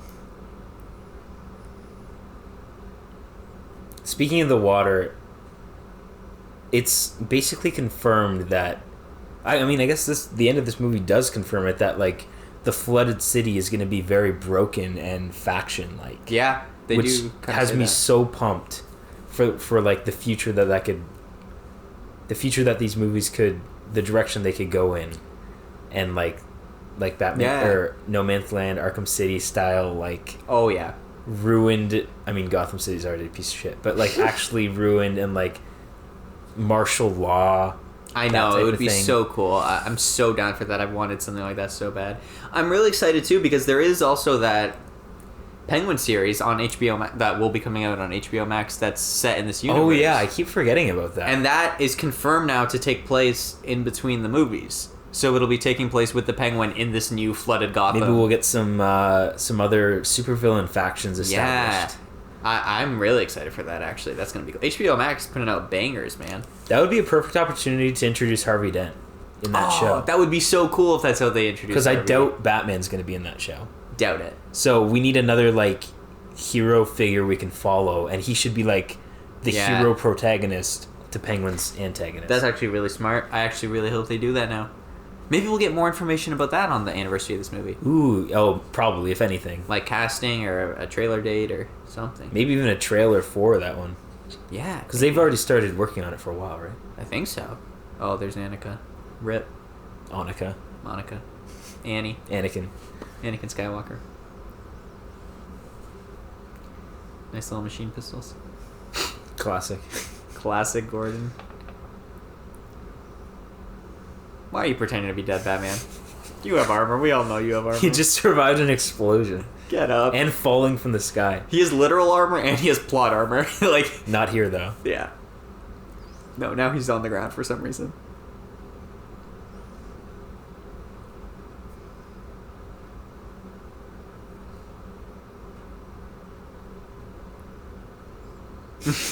So good. I like how they capitalize the V in vengeance because it's like his name. V for vengeance. Oh, here we go. About to get it.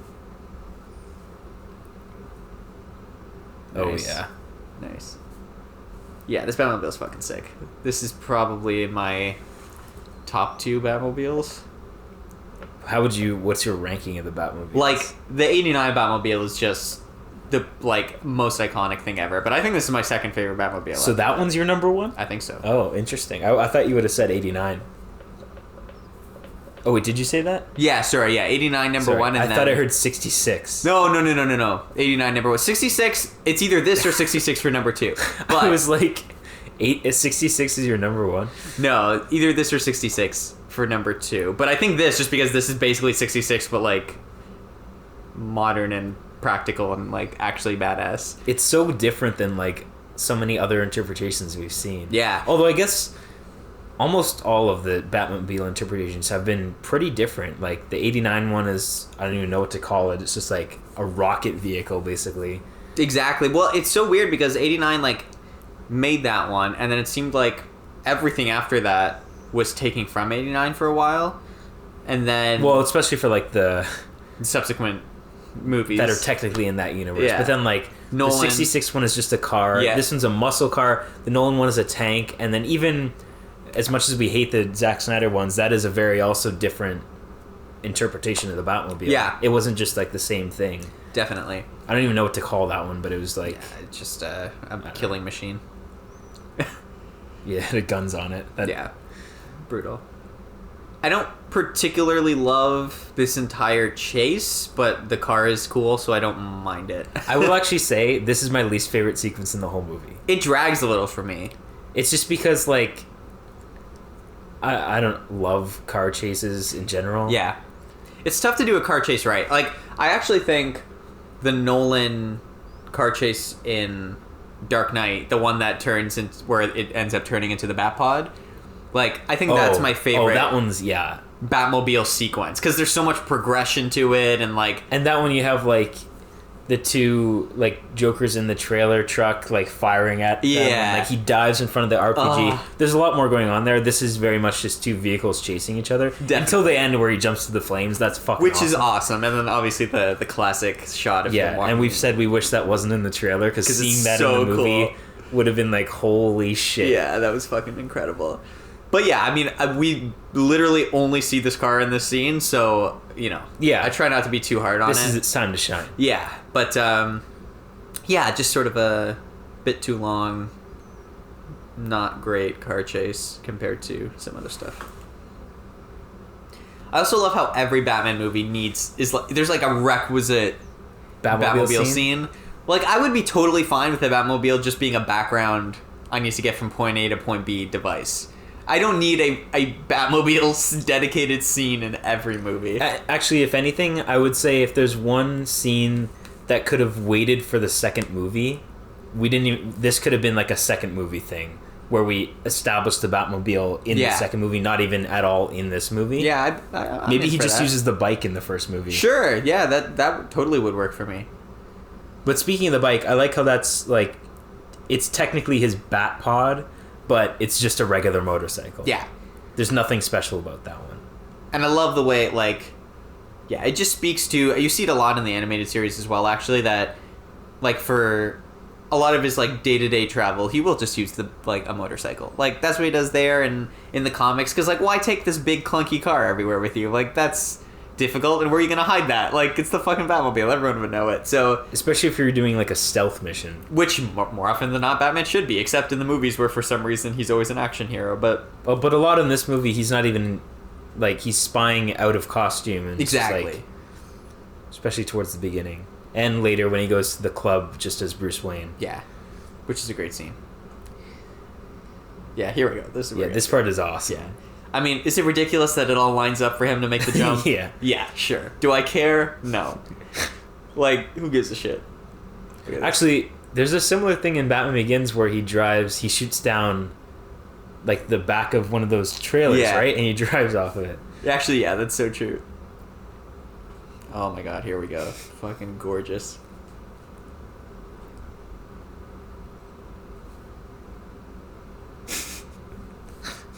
God, this is so cool. Just how cool would that have been to see for the first time? Yeah.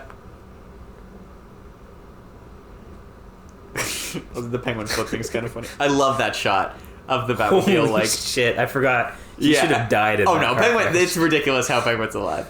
But that shot from like the wheels perspective of the Batmobile, like drifting and coming, like braking, is so cool. And of course, this is the best trailer shot, I think. it's incredible, and I love how this shot starts with it. Almost has like a Western twang to the Batman theme. It's like and like his boots. Yeah, it's like very cowboy spurs. Like it's so cool. So it's funny how he just kind of ducks down. Yeah.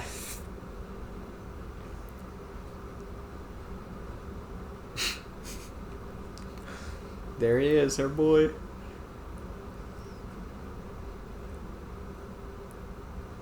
That's fantastic. Oh, here we go, Dan. Here comes the comedy. The Goodfellas scene. I love this.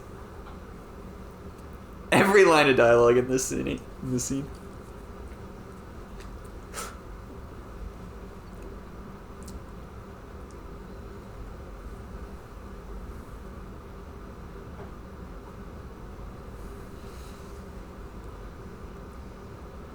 One thing I like about Gordon's interpretation, or like Jeffrey Wright's performance, is like his way of like smooth talking. Yeah.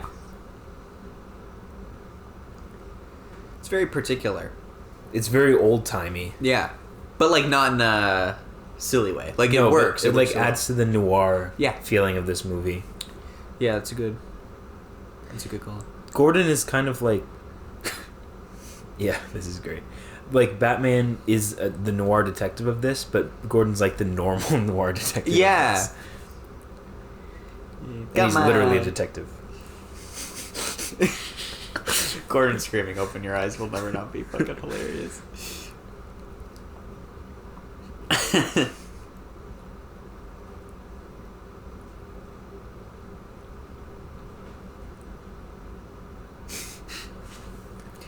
This is a cool twist, by the way. Like URL, like for the website. Like, do you remember when we were worried that the like people were saying the riddles in this movie weren't great before we went in? Oh, there it is. World's Greatest Detectives. Yeah, like, who was guessing this? Like, fuck you if you're like, oh, I guessed all the riddles in this movie. You guessed URL? Come on.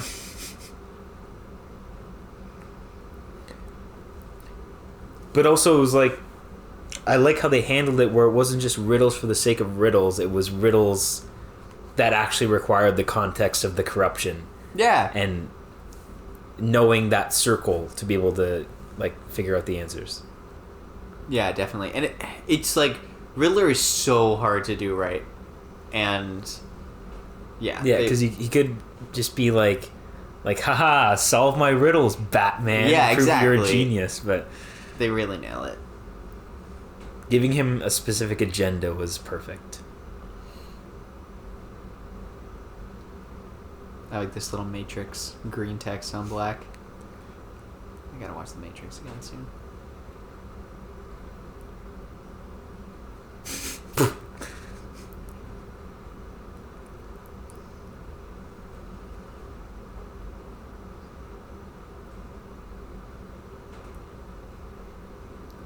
This reminded me a lot of in Chamber of Secrets when Harry's writing in Tom Riddle's diary. Oh, yeah.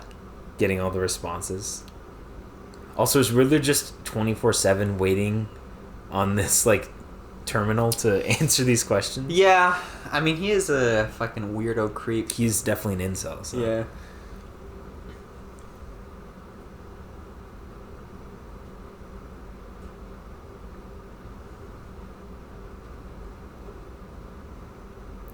I knew he was talking about Bruce Wayne. Literally from the second he talked about, like, mansion, I was like, oh, okay, it's Bruce Wayne. But, that's fine. Goodbye. But it is funny, like, to see him go back to the mansion and discover the clip of his dad and stuff. It's nice. It's handled well. There we go. Part of the Wayne estate. Yeah, so definitely... He's got to fix it up. It was Wayne Manor. Look at this, the little waddle. Yeah, this is a great little Easter egg. Love that. So well done. Also just fucking hilarious that they leave him there. Like, even if you don't, like, notice the waddle.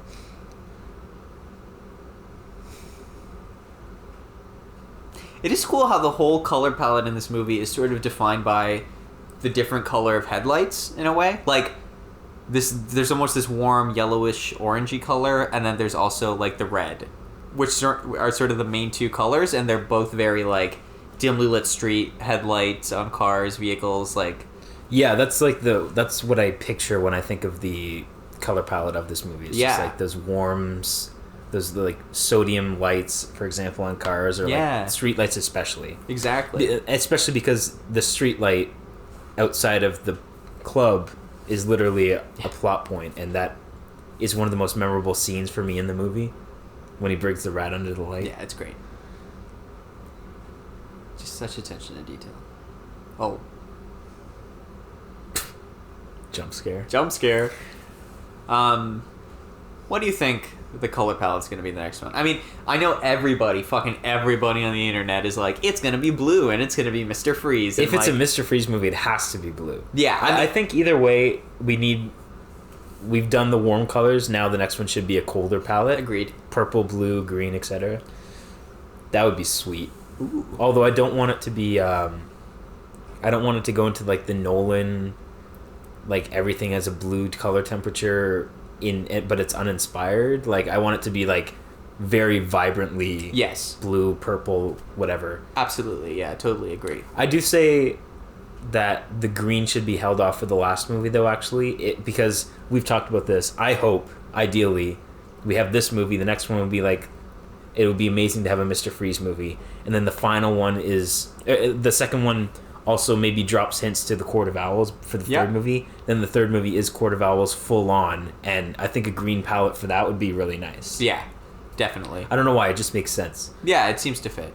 Maybe because the Court of Owls just represents like the further griminess of the city, and like this whole another ring of corruption, like a whole new level sinking below, because in the comics the Court of Owls exists like below this sewers and stuff, they live right? sort of like underneath Gotham. So I think that like gross kind of green would suit that movie a lot. Yeah, I completely agree. It also makes me think that, well, I don't know if we're gonna get a Mr. Freeze, which makes me sad because I really want one. Yeah, this is great, by the way. The trick in editing here. Oh yeah, I thought you were gonna say when he completely drops the charade. That's also fantastic. But the little editing trick is just fucking wonderful. Like, again, way to use like the medium of film to tell a story in a way you couldn't in comics. Like, yeah, such a nice trick. And then he's gonna drop the charade and just be like, Alfred, which is great. But I feel like, especially with them calling the new one specifically the Batman Part 2, like, the idea that it's going to be less about these separate Batman adventures and more about like this one character arc they're trying to tell of Bruce. I don't know exactly how Mr. Freeze would fit into that, because Mr. Freeze is a great Batman villain, but I feel like more for a great like standalone Batman adventure. I don't know where Mr. Freeze fits if you were to do like the third movie be a Court of Owls and this being what it is. I just don't know exactly what the second movie looks like then. But I mean, it's in good hands, obviously. We'll see. That's true. One thing I'll say, though, is I also didn't expect them to pull off this, like, the inclusion of the Riddler for the sake of showing Batman how not to be. Like, it's always been a huge thing of, like, they're the two geniuses of Gotham City, but it's always been, like, Batman is right, Riddler is wrong, and this movie definitely went, like, you don't realize how similar you are. And not in the cheesy, you and I aren't so different way, but it actually shows him, like, you got to be careful of what you're doing. Yeah. So I wasn't expecting that. No, that's a really good point.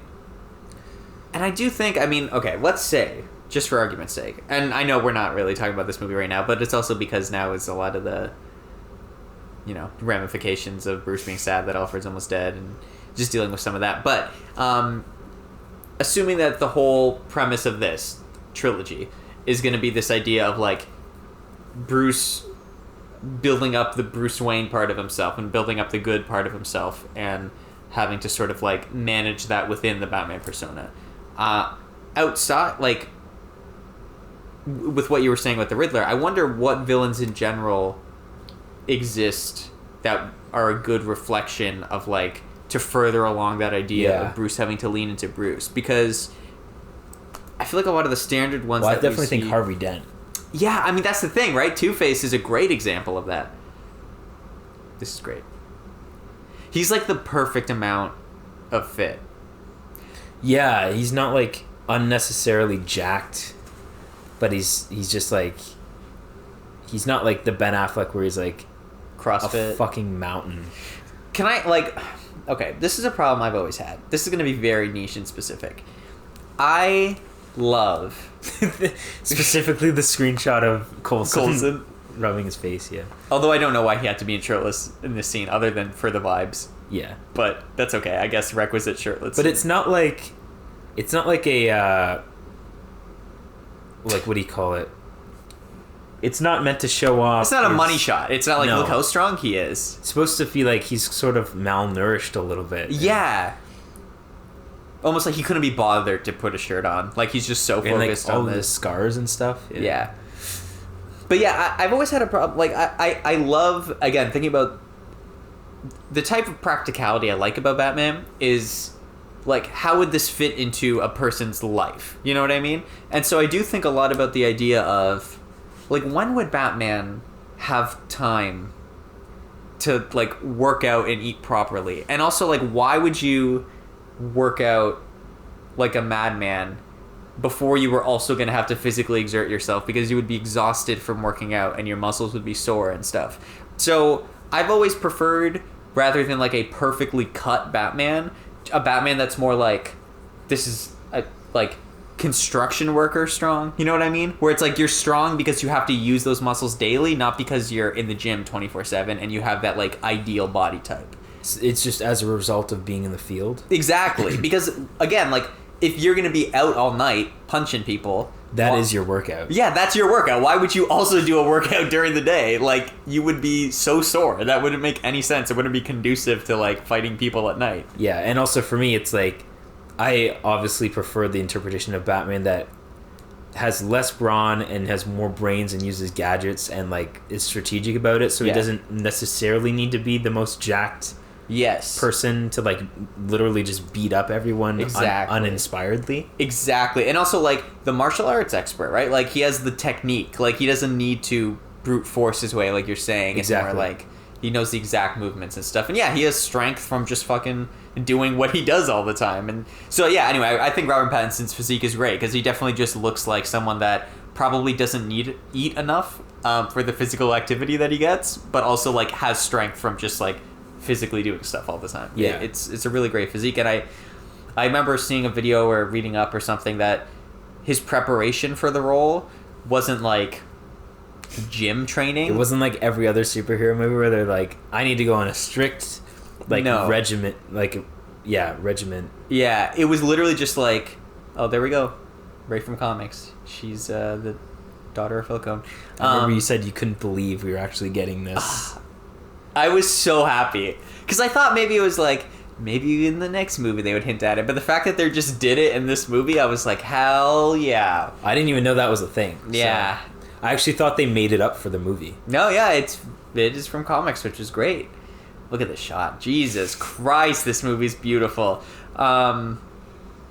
But yeah, his whole workout training was literally just like they would take like a duffel bag and fill it with like sand, and then he would just like carry the duffel bag around and like do squats with the duffel bag, like just just using your muscles, not like specifically training like to be ripped in a gym or something like that, which I think really, really benefits his appearance in the movie.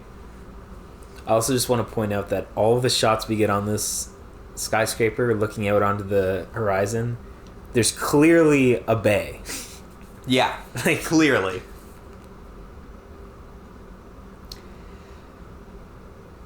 So this is the scene you said they used that technology, right, with the like, LED walls, the screens.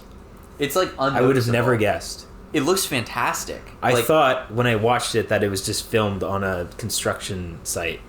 Yeah, I mean it's when used properly, that technology is sick. I think a lot of the Disney TV shows they're using it almost as a crutch, and it, especially for very outdoor stuff, can make things feel very small in scope. I know I don't watch any of the Star Wars shows anymore because they're bad, but I've heard that like a lot of them feel very small in scope because they've been using this technology as a crutch. But I think this is like a perfect example of how you could use it, like where you have a set so it's somewhat obscured, and you're just using it to sort of maintain a certain level of lighting. Because to shoot at this time in real life, like you couldn't do multiple takes. You would maybe get one take with this lighting, and then you're fucked for the rest of the day. So it lasts like 20 minutes? Exactly. Time of day? The fact that you can just set the screen and it's always going to be that lighting, and you can just shoot against it like this is very nice. It's a great tool. I think it also helps that this set being a construction site and having, it's like a window. Yeah. Where, like there's bars and a top and bottom, so there's a very clear cutoff of where the screen would end. So it's more believable than just like noticing where, like, for example, a green screen is cut off. Exactly. No, you're totally right. Because there's actual foreground, not foreground, but like more foreground, medium ground elements where it would be cut off anyway. Yeah. So no, it's great. It's perfect setup. I do like how she said to him, "Do you live in a cave?" That was a funny line. This is great. This kiss is like, that is like gorgeous. I mean, I'm such a sucker. We've talked about this for, especially in sort of like bigger budget action movies or comic book adaptations. Like I can respect it more in indie films, but in bigger budget stuff, like, again, this is beautiful. I love that shot. Love that. To me, it's like, I want like those beautiful like widescreen like capturing of a moment, like make something big out of this moment type scenes. I hate the expression Red Letter Media uses of like coupon shots, where it's like you just cut to something and it's happening. Like I like the more dramatic, embellished moment, and like their kiss, her walking away from him, those feel like panels from a comic book. Like they're so fucking good. There's definitely something to be said about like wide shots versus, or wide angles versus like overusing close-ups. Yeah. It's also just more impressive from also a sound recording point of view, because it forces you to, like, you don't have a boom backup. Yep.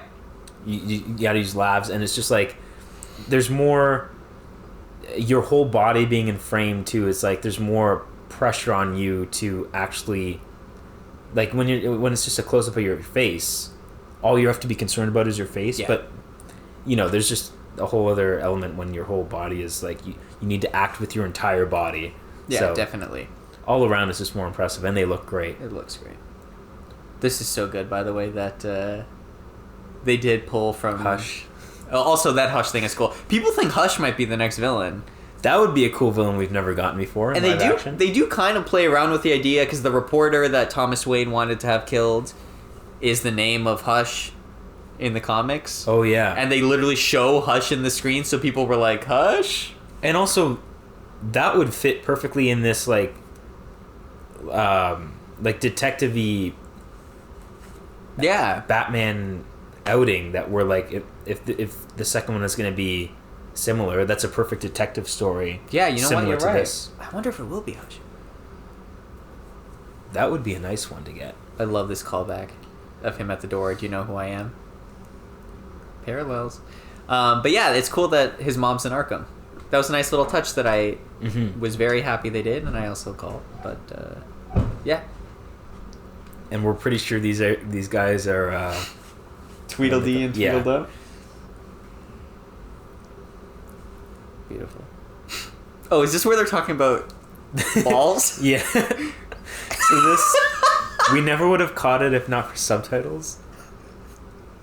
But this conversation of Falcone saying, the guy who invented the ball must have made a fortune. Like, they were just, the director was definitely just like, just talk about something while Bruce is walking in. Yeah, we didn't notice it until we watched it here at Marco's, like, last year with subtitles on. It was hilarious. I laughed so hard at that. What about the guy that invented the ball?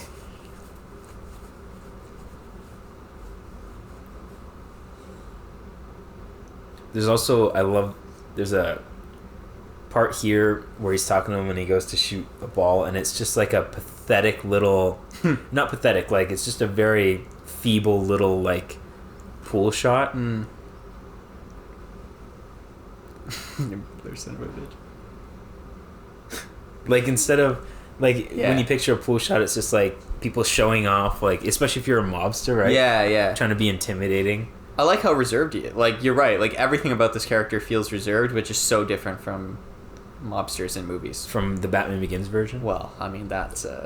Also a great version. Yeah. But very different version. Very clearly trying to be, like, a stereotypical mobster to fit the vibe of that movie and what that movie's about. But, yeah. This is just an old, tired... He's been in the game for decades, and he just doesn't care anymore. Yeah. It's perfect.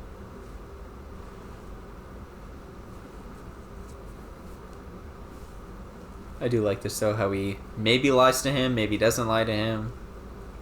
About Joe Chill? Yeah. No, that's Alfred. Well, about the situations that may or may not have led to his death. But, yeah, it's so cool. Like, we talked about it, but I didn't like... At first time watching the scene where they almost, like, confirmed that that's how he died, Thomas Wayne, I was like, okay, whatever. But then, yeah, when they talks to Alfred immediately after this, and Alfred's like... I don't know. Oh, yeah, that's how it goes. Could have been, could have been that way. Could have been Falcone. Could have been some random guy. Could have been some random Joe Chill on the street. I mean, it would have been dumb if he had said could have been some random Joe Chill, but, like, I fucking wish he had said that. That would have made me very happy. Could have been some average Joe. Yeah, he could have just said could have been some average Joe on the street. That would have been fun. I also never noticed this, but he's just playing the game without letting the other people take their turns. He's such a dick.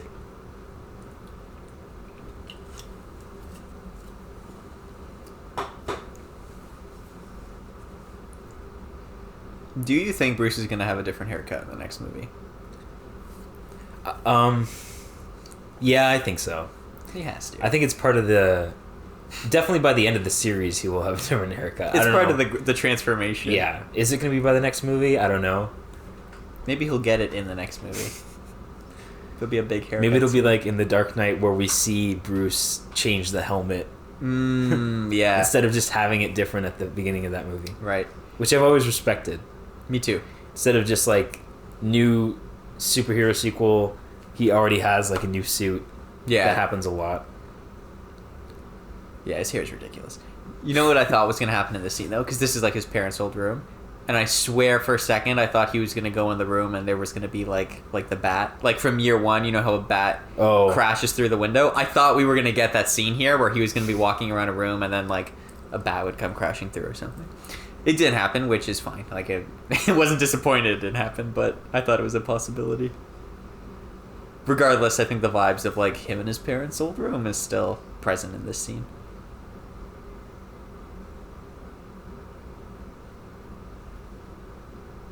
He also does a very Walter White thing where his posture is like so different as Bruce than it is as Batman. Which is, I know Bryan Cranston has talked about, like, when he was playing Walter, he would always be like so much more hunched and timid versus when he was playing Heisenberg. And like, you can definitely see that in Bruce as well. Bruce, when he's Bruce, he's always just hunched over and like grotesque looking, like very Gollum-like. Yeah, very Gollum-like. Ironic because he's sitting next to Gollum right now. But oh yeah, I wasn't even thinking about that. Yeah. I wonder if Andy Serkis was like, you might want to think about playing it a bit more Gollum-like. He just walks in on all fours. Like. Yeah. Man, Andy Serkis has been like, he's been around. Like, he has such range. He's fantastic. Is this his last scene in the movie? Because they make up here, and then I think that's it. It might. Yeah, I think it is. The end of that little arc. Yeah, so he has a pretty small part in this one compared to other ones. Mm-hmm.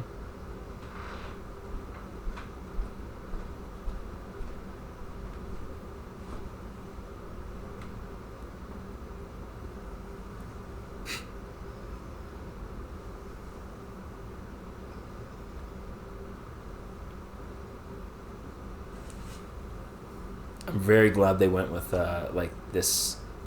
Not Thomas Wayne wasn't a saint. Yeah.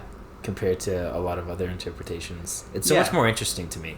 Definitely, and I saw some people complaining that. I like how this is just becoming us rebutting against complaints, but I did see some people complaining about how like they wish they had leaned into it further and like really confirmed that his dad. Because I think in the Telltale games, his dad is like more like Thomas Wayne from the Joker movies bad, like straight up. Oh, the Telltale games. Yeah, I think he's like a straight up bad guy. Have you ever played those? I have not. But some of the reviews I was listening to were like, I wish it was more like Thomas Wayne from that. And I was like, yeah, like I do understand that, but at the same time, I don't know. Like I appreciate that they're taking a bit more of a controversial to say nowadays, but Harry Potter-esque. I was just gonna say where it's like nobody is like quintessentially one thing or another, but everybody has like facets to them, and that's yeah. I mean, I was also just gonna say he's very much like Harry Potter. That like he thinks his father was a good guy, and then he grows to learn the harsh reality that he was very gray. Yeah, which is I think more interesting because, and then I also think it leads to like Bruce's realization as well. Whereas I think if his dad was straight up just like a dick, that's a much harder comeback to be like, what am I doing this for? As opposed to right now where it's like, yeah, your dad made some mistakes, but also like, you've made some mistakes. You know what I mean? People make mistakes, which is... And you'll learn by the end of this movie that you've been making a mistake. Exactly. And I think that ties it together a bit more. Even though it's not explicit, but like thematically, I think it ties it better a bit more than if his dad was just like bad. And then it's like, great. Okay, what did that accomplish? He's dead anyway. I don't know.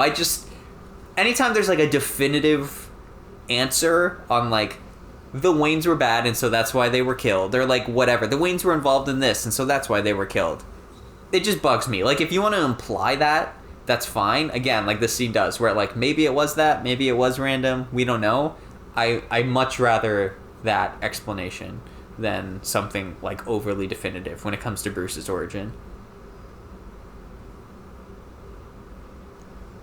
I mean, gray characters are just so much more interesting in general than black and white characters. It's the same reason I love, like, connecting this to another superhero movie. It's the same reason I love the Civil War movie so much. It's like both of those sides can be agreeable or disagreeable depending on how you look at it. Yeah. Well, you even look at the end of that movie with what happens with specifically the family drama, right? Yeah. Did you know? And like, why did he not say? And who's his allegiance to? And like, I am Team Cap, but like he definitely was being a piece of shit at some point. Taking that information from Tony. Yeah. That's a good central conflict in that. Most interesting part of that.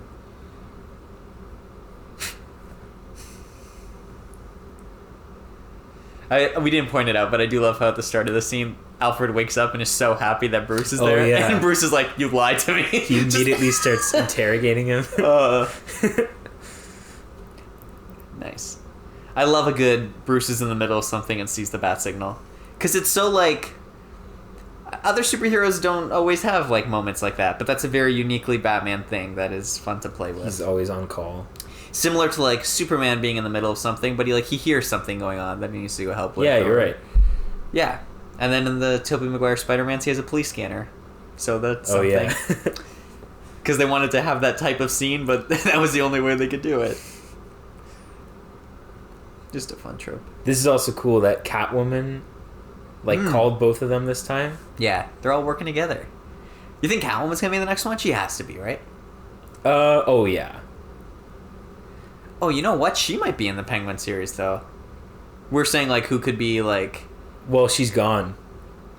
Maybe... Do you think, I think when she comes back, it'll be in the movie and not the series. Yeah, I was just going to ask. I wonder where. But that's I think a big you're probably moment. right. Especially because it's about their relationship, so I think... Yeah. But yeah, I think at some point in the next movie, we're going to see her come back. Yeah, she must.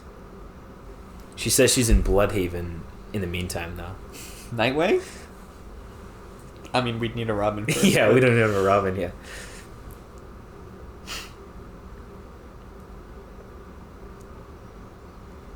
Fucked up.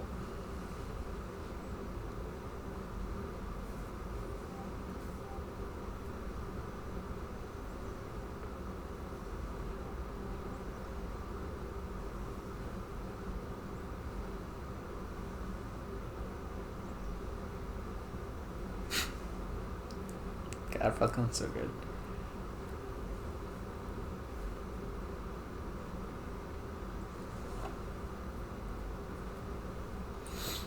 This is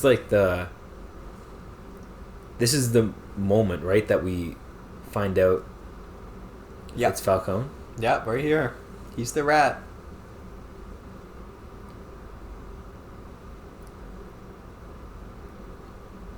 I do think... I remember when we did our first review, I had said that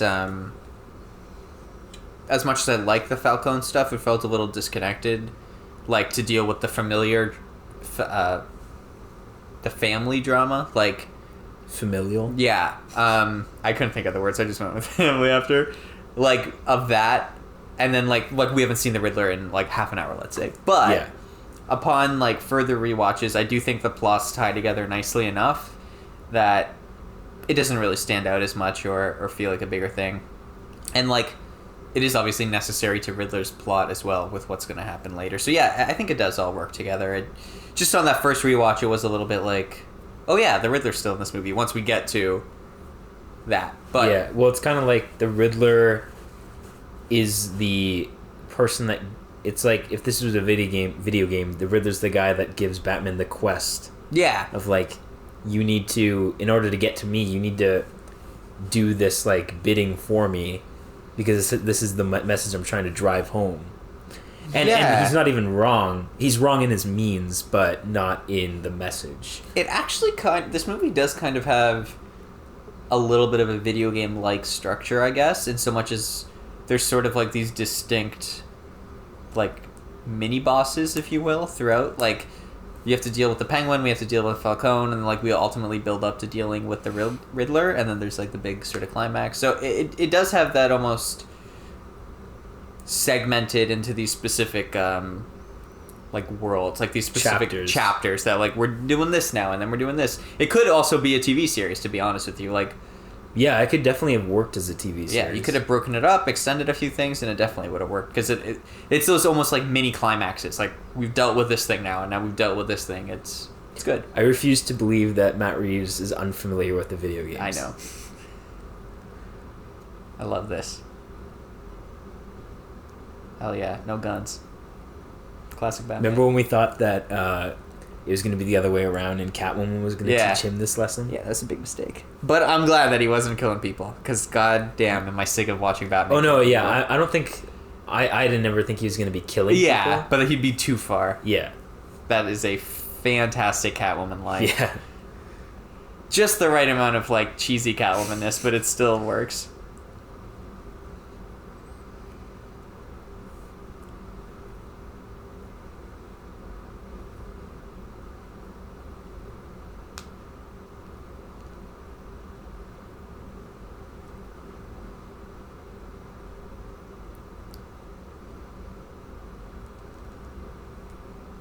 Hell yeah, dude. Here we go. This is so sick. Oh, I forgot about this. Oh, that shot is so dope. Beautiful. There are, like, a surprising amount of headlight shots. I was just going to say that, because I remember Carol pointed that out to us when we did, like, our initial review. She was like, is it just me, or are there a lot of, like straight up shots of car headlights and stuff. And at the time, I was like, oh, I don't know, I don't really remember. But yeah, there is a ton. He ain't seeing nobody.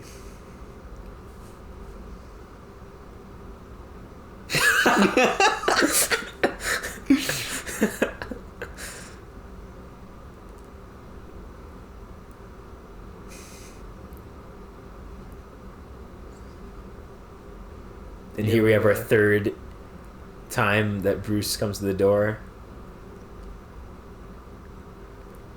Nice. I like this though. He's using his sneaky Batman Yeah, tactics. you get that progression.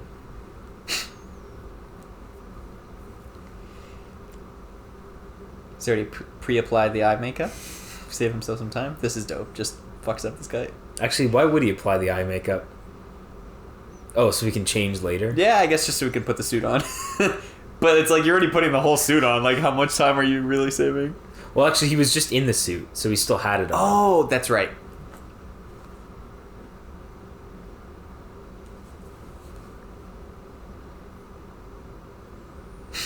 It's okay, it's okay. Kill him. Just kidding.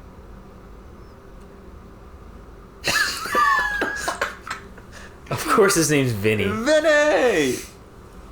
I like my favorite thing that gets me like nothing else is when someone goes from like 0 to 100 with anger. It makes me laugh every time.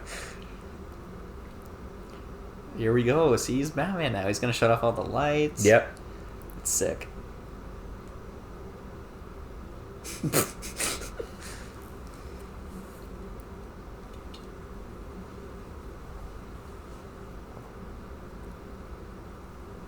I don't think they would ever actually play this on the news. This is too Someone fucked up. being killed on recording. Yeah, like literally hearing someone be strangled to death on the news is too far even for the Even news. with a warning, yeah. Like, they could never do that.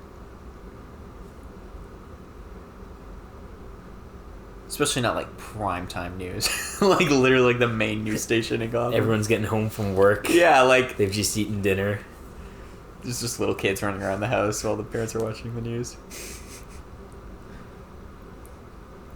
Nice sound transition, though. Yeah. Yeah, I'd never even noticed that, but that is nice. What?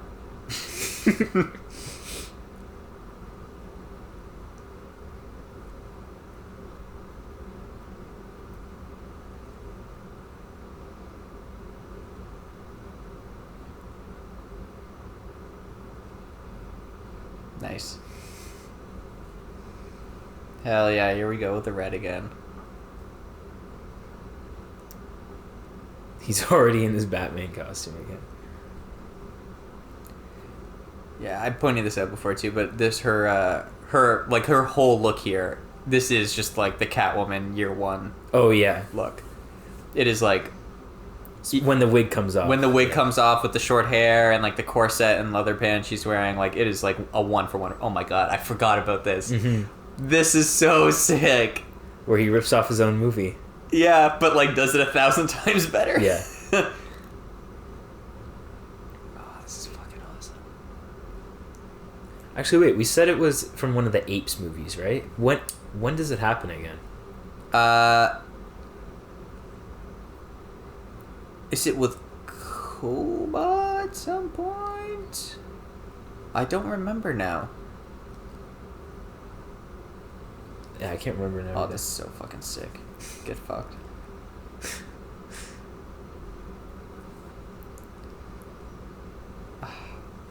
That must have been such... Like, can you imagine shooting that scene?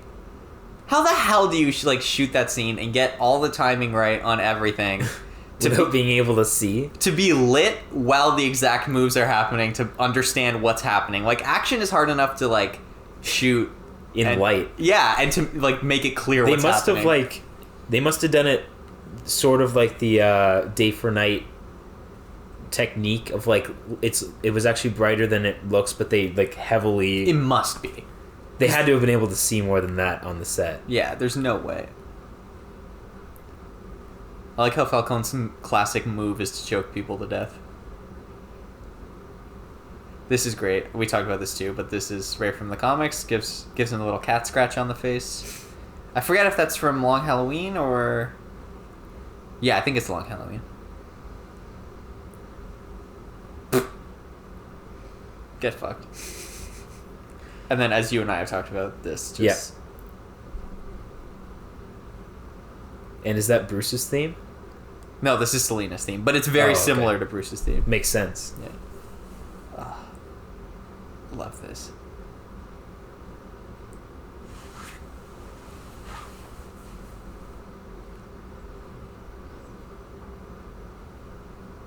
But yeah, again, the reuse of that, like, him holding her during the passport scene. Because this is sort of the end of... Well, the end of, like, I guess her arc with him. Like, she obviously shows up to save him literally in the plot. That, but, like, solidifies it. Yeah. But this is the end of... The emotion the learning. of it. Yeah.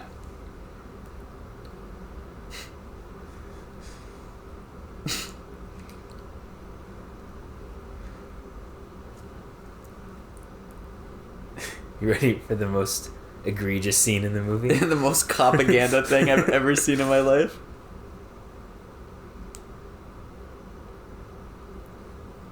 Oh, buddy, you were right, because you're about to die.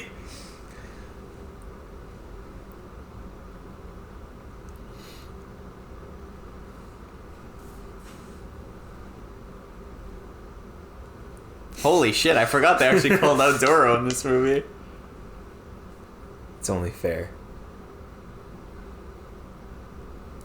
Guys, not all cops are bad. Look, some of the cops here are good. No more dead cops. No more dead cops. You mess with one of us, you mess with all of us. That is just this scene. Yeah, I don't know. It's a little silly. It's a little silly how many cops there are in this scene.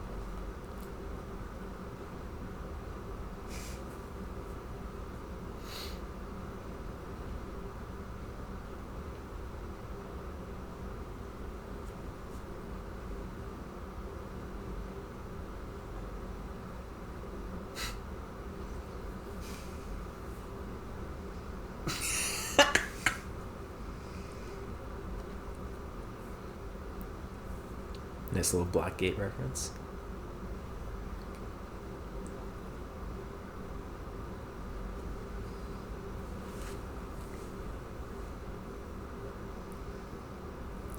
Jesus Christ.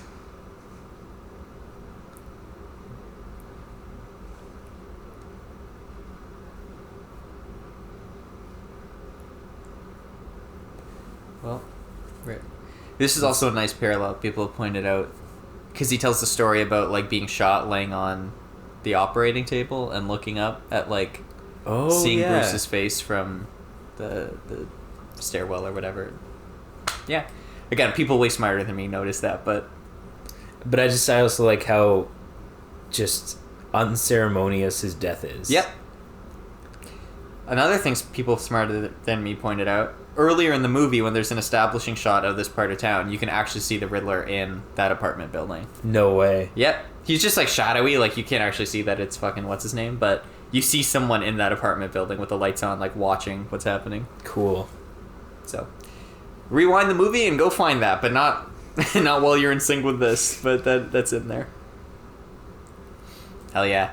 But man, this is such an intense sequence. I remember watching this for the first time.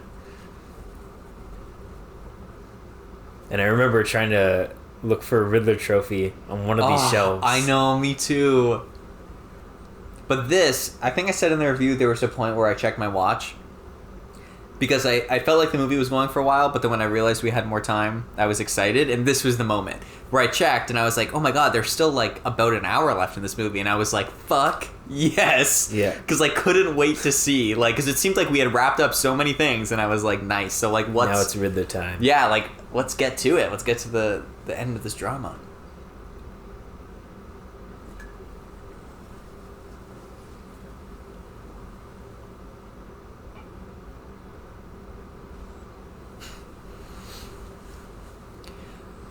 I like how whenever there's cops in this movie, there's always, like, 1,000 of them moving at the same time. Like, it's either, like, every cop is rushing towards Batman, or no cops. There's never just, like, one cop. It's kind of like how in Dark Knight Rises when they send every cop in the city into the sewers. Yeah, exactly.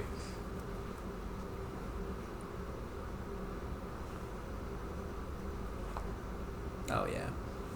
It's a popular trailer scene. Also, very reminiscent to Prisoners. There's a shot in Prisoners that's similar to this. Oh, you're right. But I was also Paul Dano. Also, yeah. I was also thinking in the theater, like, we haven't even gotten this scene yet, Yeah. so I knew there was still more to come.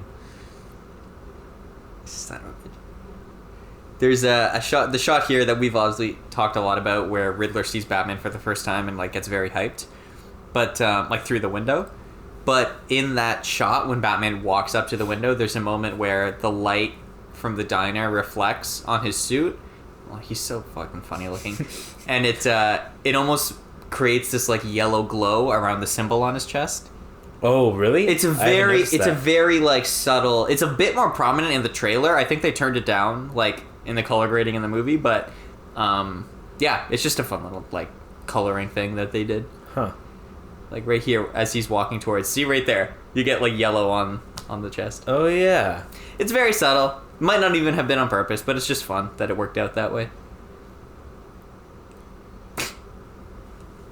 Nice.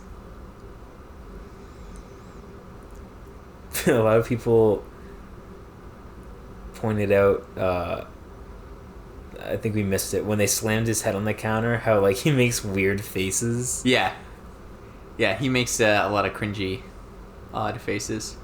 He's just an odd guy. Yeah, no, I like it. I do like that reveal of the coffee cup. When I showed this movie to my parents when I watched it with them, I think that was like the one scene in this movie that two scenes where my mom was like, "Oh, that's cool." One was Batman walking out of the Batmobile, like in the fire. Oh, she was like, "Oh, that's so cool." And then the other one was the coffee cup. She was like, "Ah, the Riddler," and I was like, "Yep." both trailer shots. Yeah. Also, just so funny the like disparity between the two. One is like an awesome action scene, and one is literally just sugar in a coffee cup. So good. I love this. Nice little opportunity for some more crime scene stuff. Yeah, it's my so cool. Favorite part of this movie. I love the idea of just like a cipher, you know? Just like a code that you're trying to crack. I don't know, it's just cool. Imitation game, you know? I love that idea. I really want to watch Zodiac again now. Yeah, I want to watch it again too. We should do it on the podcast. If you've made it this far into the commentary track, please comment and comment on the commentary track and say yes, do an episode of Zodiac. And if even one person does that, we will do an episode on Zodiac.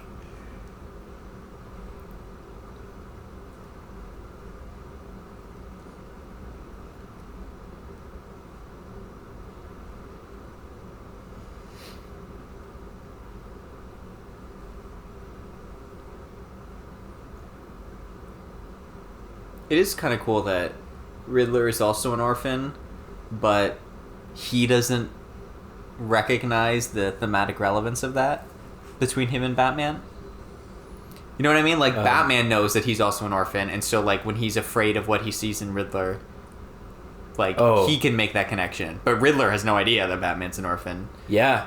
So he doesn't even realize how close to home he's striking when he's talking to Batman about, like, we're so similar and we should work together. And it's like, you don't even know. Like, you're way more similar than you think.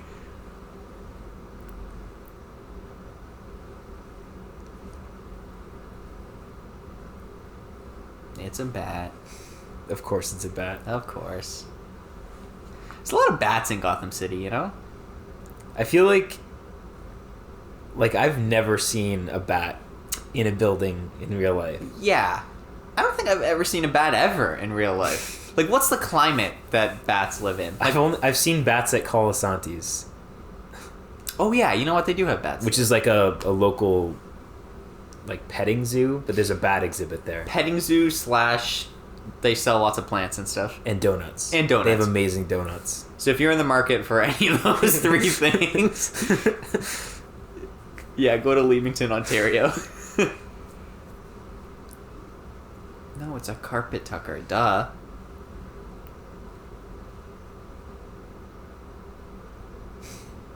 Oh yeah, and Mitchell's the mayor. That's why I keep going Pete Mitchell. Duh. Yeah, all these names. Jesus Christ, there's so many fucking... conglomerating. Yeah.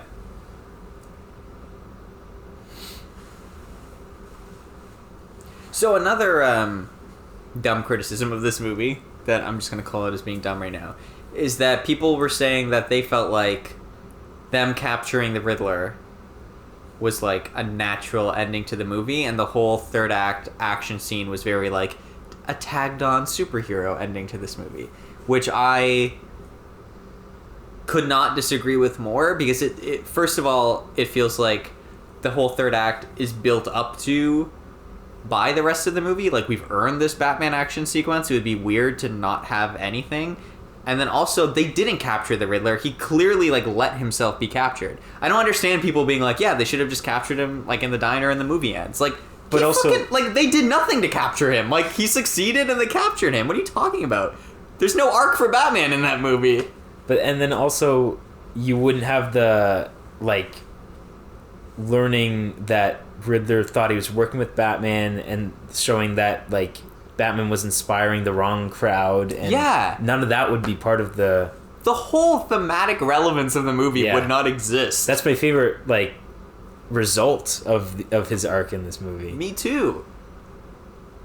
Again, I just feel like people that watched this movie once and just went into it, I don't know, just not wanting it to be the Dark Knight, like not wanting to acknowledge its own successes for what it is. And oh, you just called him a good cop. Okay. Yeah, just, I don't know, frustrating that people didn't really view it for what it was, or like watch it again and maybe like actually pay attention to stuff. Like, it's great. Yeah, this is what, like, I love the Riddler stuff here. Yeah, me too.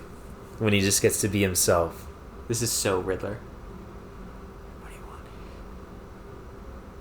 Also, I have to say, I think it is cool that they tricked us and held out until now with letting us know that Riddler doesn't know Bruce Wayne is Batman.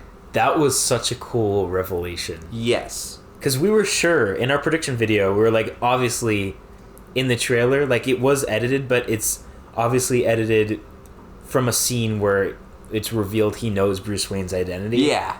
And they pulled it off where, like, this was in the trailer, but then, like, they still got to do that twist of, no, he doesn't know who Batman is. And even until this point in the movie, it's like Bruce right now thinks that he knows who he is. Like, it's so, like... because he targeted Batman earlier. Exactly. And Wayne Manor. Like, the tension is so high right now, but when he reveals he doesn't, it's like, it's cool. But he only targeted Bruce Wayne because he was rich.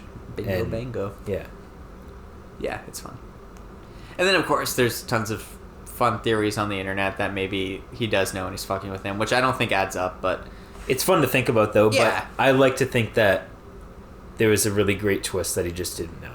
I love the idea that, like, him not knowing that twist is Riddler's, like, one fundamental flaw. Like, because Batman always has to, like, the idea that Riddler isn't as smart as he actually thinks he is, and he thinks he's thought of all of this stuff and whatever, but he did not calculate the one thing. I also love this face that he makes. Yeah.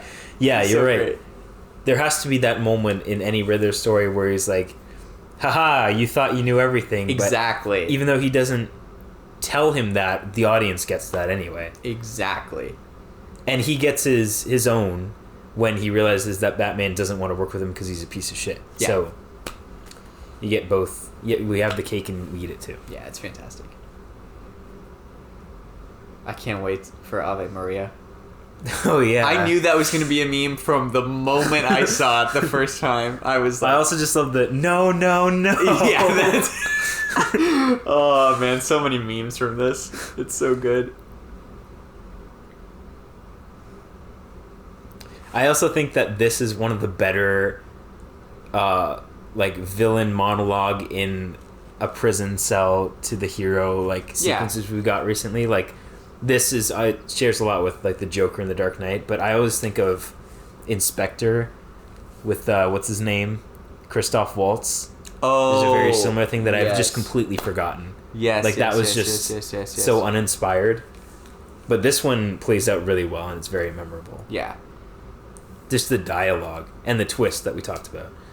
Yeah, villain monologues are a tough thing to pull off. And I do think post Dark Knight, everyone was like, we need to have a scene where the villain reveals that he was one step ahead the whole time. Yeah. And it's like, it's so rarely worked post Dark Knight. Because it's not even just like that it was good in Dark Knight. It's like the best. Like, it's like the gold standard of that type of scene. And so it's, Yeah, but this is cool because it flips it on its head where it's like, I lured you here so that we're safe and working together when everything goes down.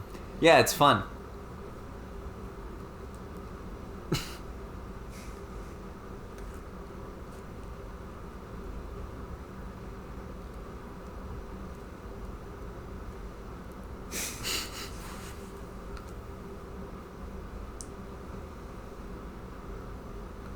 I remember just like in the theater keying into the fact that he's not taunting him, saying that like, you did all this work for me, haha. Like, yeah, no, he believes it. He thought that he was helping him.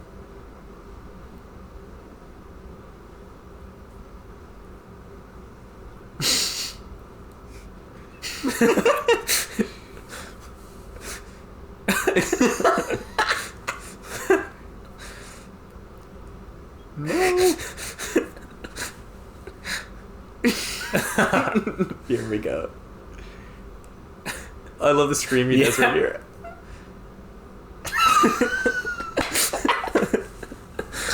Oh, I love that.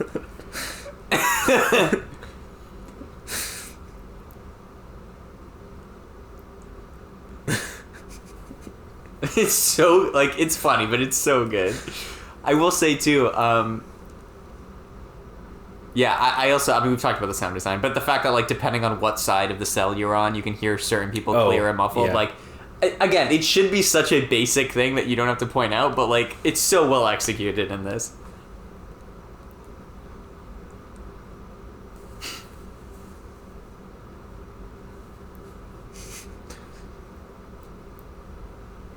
You know what? I think the reason in the trailer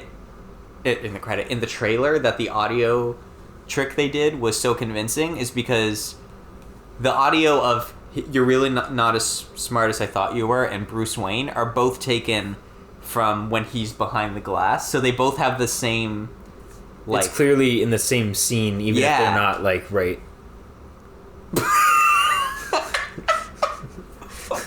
Sings in falsetto. Yeah. This movie goes on a bit too long, but I'm here for it. It's okay. It's funny. This is what I wanted out of Riddler. Yeah, I appreciate this silliness. Again, this is funny. Like, this is supposed to be funny. I don't get people saying it's not funny. He's literally singing Ave Maria at Batman because he's just, like, so out of his mind. Oh, yeah, and this is another thing we got wrong was the... oh, yeah. The gun bat symbol. I've never been so happy to get something wrong. Yeah, yeah. Because this is so cool that this is his batarang. That is sweet. What a nice twist. And to leave it right to the end, too. Like, yeah, it was awesome. Because it looked a lot like a gun. Yeah. I remember Matt Reeves talking about that after the fact when he was doing press for, when the movie was released, and he was like, yeah, no. He was like, that was never going to be a thing. I was like, nice, Matt Reeves. Hey, Martinez! I would have loved it in that scene when he's like, I own all the cops, and Gordon was like, there's good cops. If it was just Martinez, that would have made the scene for me. That would have been perfect. He would have been like Robin in Dark Knight Rises.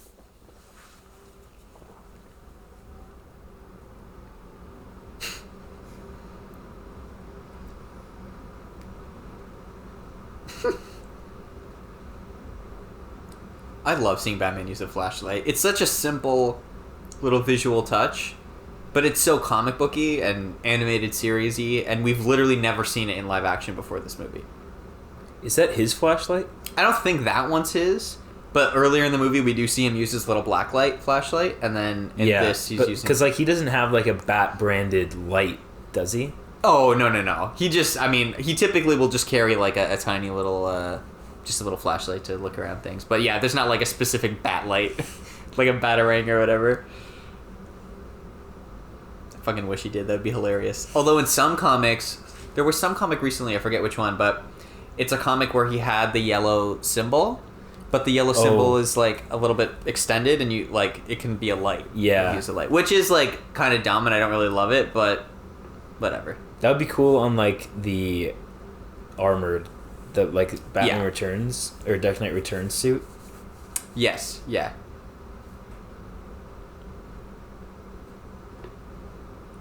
Nice little Ave Maria. Yeah, it's fun that that's the Riddler's theme. I like how his password also had like spaces in it, like it was a saying. Oh, here we go. I laughed out loud in the theater. Thanks for the comments. What's on the side? It's all like people sharing tips on how to make bombs and stuff. Ready? And willing. they're like, got you, bro. They're like what gun should I bring? Yeah. This is all the people that are going to be gathering to. Don't forget your cling wrap. Oh my god, that's so funny. I'm just imagining the like production designer that had to generate those messages. Someone goes, "This is more like it" at the bottom. This is so sick. It's so fucked up that these like pages exist in the real world. But it's also a great, like, in this movie, reason to have, like, Riddler goons. Yeah. To be able to pull that off, not in a stupid way. Brilliant. I thought that was a brilliant choice. Like, because, again, goons, like... Like, Batman 66 Riddler goons. It's such a staple of, I think, Batman culture. But, like, in the modern day, how do you do, like, goons and something? Yeah. You get a bunch of incels. Yeah, it's perfect.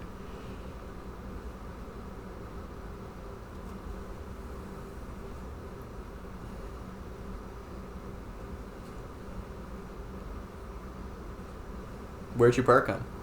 Oh, the seawall. What seawall? What? There's a seawall? I'm confused. I'm confused, and now this whole movie is bad because they didn't properly set up the seawall. I also never noticed that, but that was a really cool match cut of the map on the... Yeah, I never noticed that either. The but exact that was, part of the city where it corresponded to. That was a very nice match cut. I love Paul Dano's Riddler. He's great. He's fun. Wow. You mean Gotham's an island with seawalls? And then another complaint. Oh, they did a lot of match cuts here. That's cool.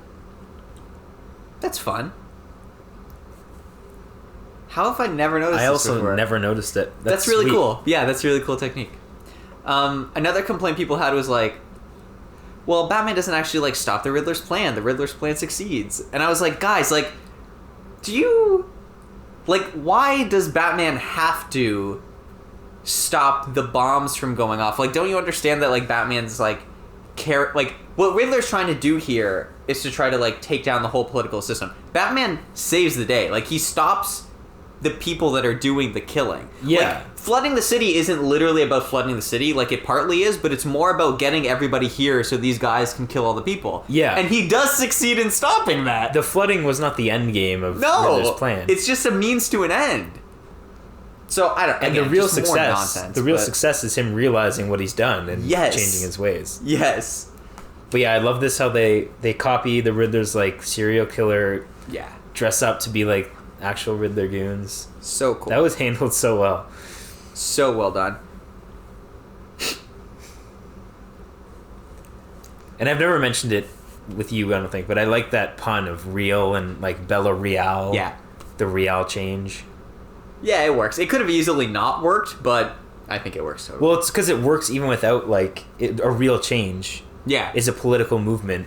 But it's also just a nice touch that, like, Bella Real ran with a campaign line of, like, a real change. Exactly. Nice. She's just trying to get out of town, man.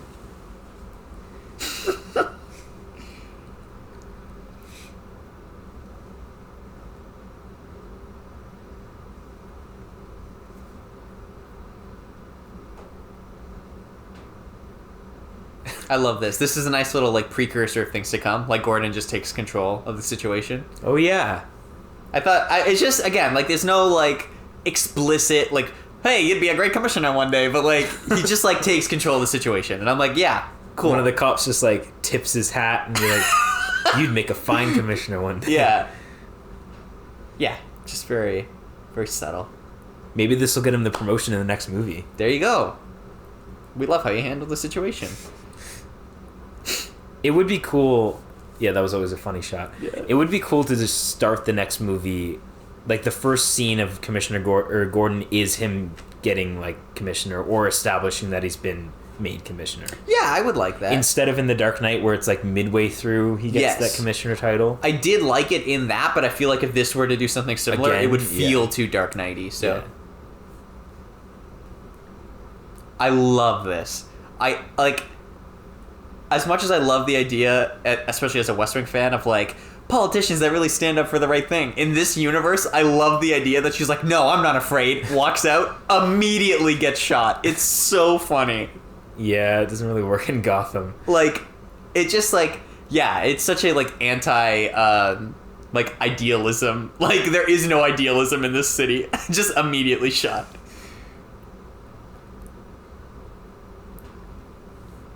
Oh, here we go, though. I've talked about this before, but this is just like the best Batman thing maybe Such an ever. earned fighting sequence. Look at this, just Gordon trapped and just out of fucking nowhere. The G. Coming through the ceiling. He must have used explosion gel, right? Hell yeah. I think this is my favorite Batman fight in live action. Like, from him crashing down all the way through, this is just fucking Yeah, perfect. It has to be. Like, and I really, really do love the warehouse fight in Batman vs. Superman. Like, that is a great fight, like, undeniably. But he, like, kills people. He does. There's just something about this that slaps so hard. Like, and I think it's because I really, like, care about the stakes here. And it's because with all of this anticipation in the 3-hour movie, this is the first, like, full-on... Yeah. Like, fighting sequence. Yeah. And it's choreographed so well, and the music slaps, and, like, everything about it just works, like, and ties together to make this perfect thing. I love this. Just fucking rolls into these guys. Come on. Come on.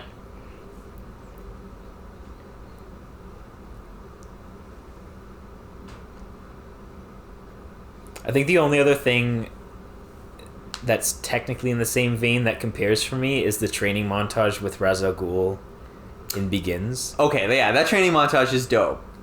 I will give you that. But I don't think any of the Nolan movies really have a great standout, like, Batman as Batman fist fight scene. Yeah, none really, especially not Dark Knight Rises. No, especially not Rises. Like, he doesn't fist fight the Joker. Yeah, I guess that's more of, because that's what that movie's about, right? It would be weird to have a proper... There aren't really a whole lot of fist fight. Even like he doesn't fight Scarecrow face to face. And then the end of Begins, he just like crashes a train. He doesn't save Ra's al Ghul. Yeah. This one though, for sure, is like up at the top. It's incredible.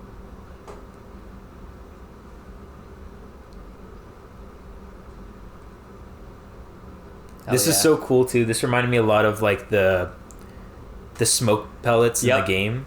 Me too. But he's like making use of his surroundings. And it's also like maybe in another movie he'll create a smoke pellet because of like he saw how useful this was. And then this, I mean, come on. Yeah. This is unbelievable.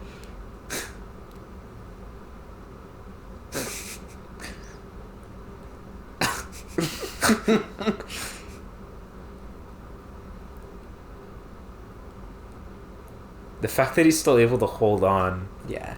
After taking a shotgun to the chest. And I love like addressing the classic thing of like, why would they keep shooting him in armor? This guy like points the gun at his eye. It's like, no, he wasn't. Like, this dude learned the lesson that, anyway, yeah, it's just so great.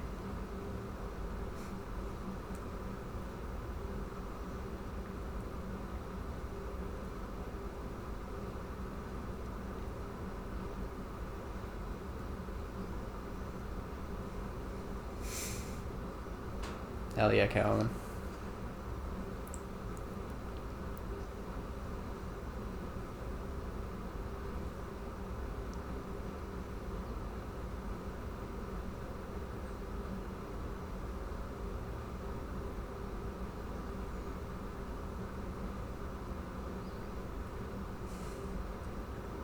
Now I know this next part you still it doesn't find questionable. Yeah, it's fine. Like, I totally get what you're saying, that it's not obscene to think that, like, Batman would just have an adrenaline shot in his utility belt. Like, it's definitely not. But yeah, I think it's more for me, like, him being such a young Batman, him having such a, like, proto-glide, and, like, not having smoke pellets, and et cetera, et cetera. The idea that, like, the one thing he would have that wouldn't be set up was some type of adrenaline shot just seems like a more advanced Batman might think ahead to have something like that. Which is why I thought maybe there was a scene earlier in the movie, like, establishing it in some way, because he even has, like, a spot in his leg where he can, like, pop open to put the shot in. So yeah. It just seems very specific is all. But I've definitely softened on my thoughts on it. So I think the main reason for me it works is because we didn't need this. Like, yeah, he could have just been fueled by wanting to save Catwoman enough to get up and beat him up. So It's just sort of like an incidental thing. Right.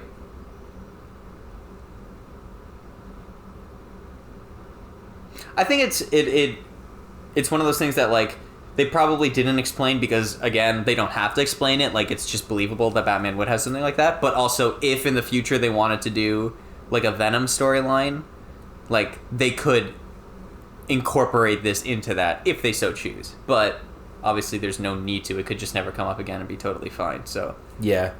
I also don't know how I feel about wanting to see another Bane storyline, though. Especially because that was the most recent Nolan one. I definitely don't want to see another Bane. I hate Bane as a character. I think Bane's dumb. But yeah, we could do the Venom with Batman. Just Batman addicted to drugs. Like, I think that'd be cool. And maybe he has a Robin at that point, and Robin has to, like, help him out of it or whatever. Like, that'd be fun. But fuck Bane. Nice. Here we go. I was worried that this is cool, but I was worried in the theater that he was going to be, like, he was going to reveal he was like the name of another villain or something. Oh. Because he specifically says, like, me? Who are you? Yeah. Me. Yeah. But that was awesome. Great. Drives choice. the message home.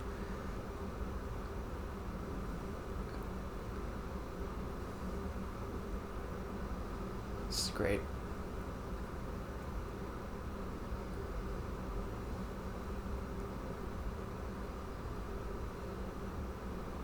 Yeah, also this was a terrible plan to, like, evacuate everyone to a place that's a stadium so the land gets lower so water would flow into it. Like, what the fuck were you doing? That is true. But this is great. So right here, it starts with the Batman theme, and then once he gets on the thing, it transitions to Bruce's theme, which is nice. This is such a good Batman movie. Yeah. It's so Batman.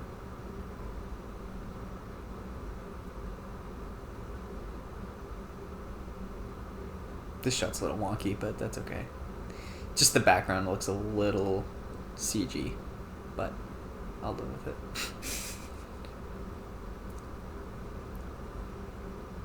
Classic, Rebirth, getting dunked in water. As the two themes, the two parts of his personality combined. It's like he's being born again. Yeah, it's great. Like in The Matrix. Yeah.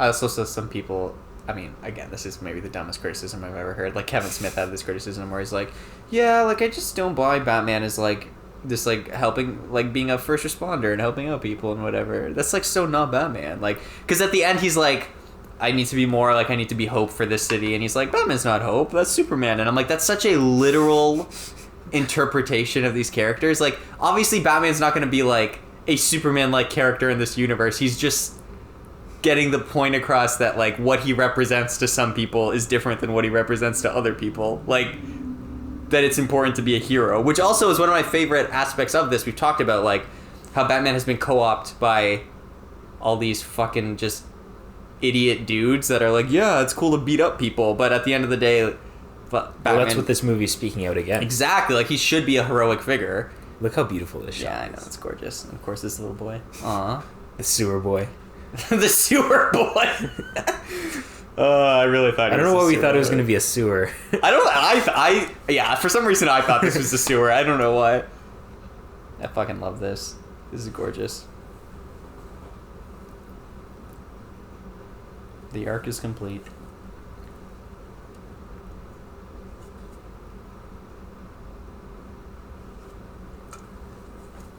Now, in the overhead shot that's coming up next, do you tell me if you see like a bat symbol? Because I've always been on the fence. Ooh, you with like the way the people are forming? Yeah, in the crowd. Do you think that's supposed to be anything? Yeah, I can kind of see a bat symbol there. That sort of looks like his symbol. As they move, not as much, but there's a period of time there where it does. And then we get the music again. Nice. I wonder if it would be cool if every movie had like a different Nirvana song. I doubt they'll do that, but it would be cool. Oh, that would be cool. Obviously, don't use the same song again because that would be overdoing it. Yeah, I mean, it's so tied to this movie now. People love that from this. But Nirvana does have a song called Heart-Shaped Box, which I thought if they ever did a Mr. Freeze movie would be a great song because, you know, he keeps Nora locked up to save her heart-shaped box. That would be my pitch, but if it happens, somebody owes me money. I don't think it's going to happen, though. Yeah, Penguin TV show soon. I'm excited for that. Me too.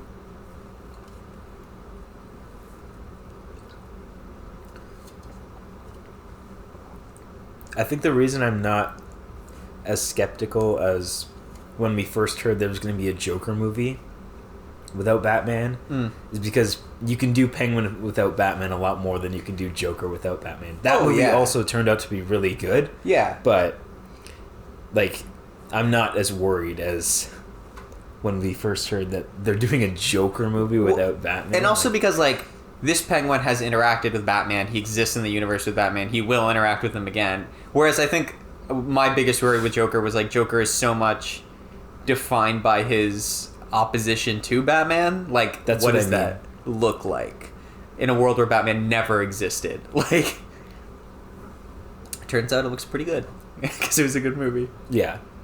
In general, though, I know that was an Elseworlds thing. Yeah. For, like, a quintessential story, I definitely prefer the Batman created the Joker rather than Joker created Batman. Same. This is so great.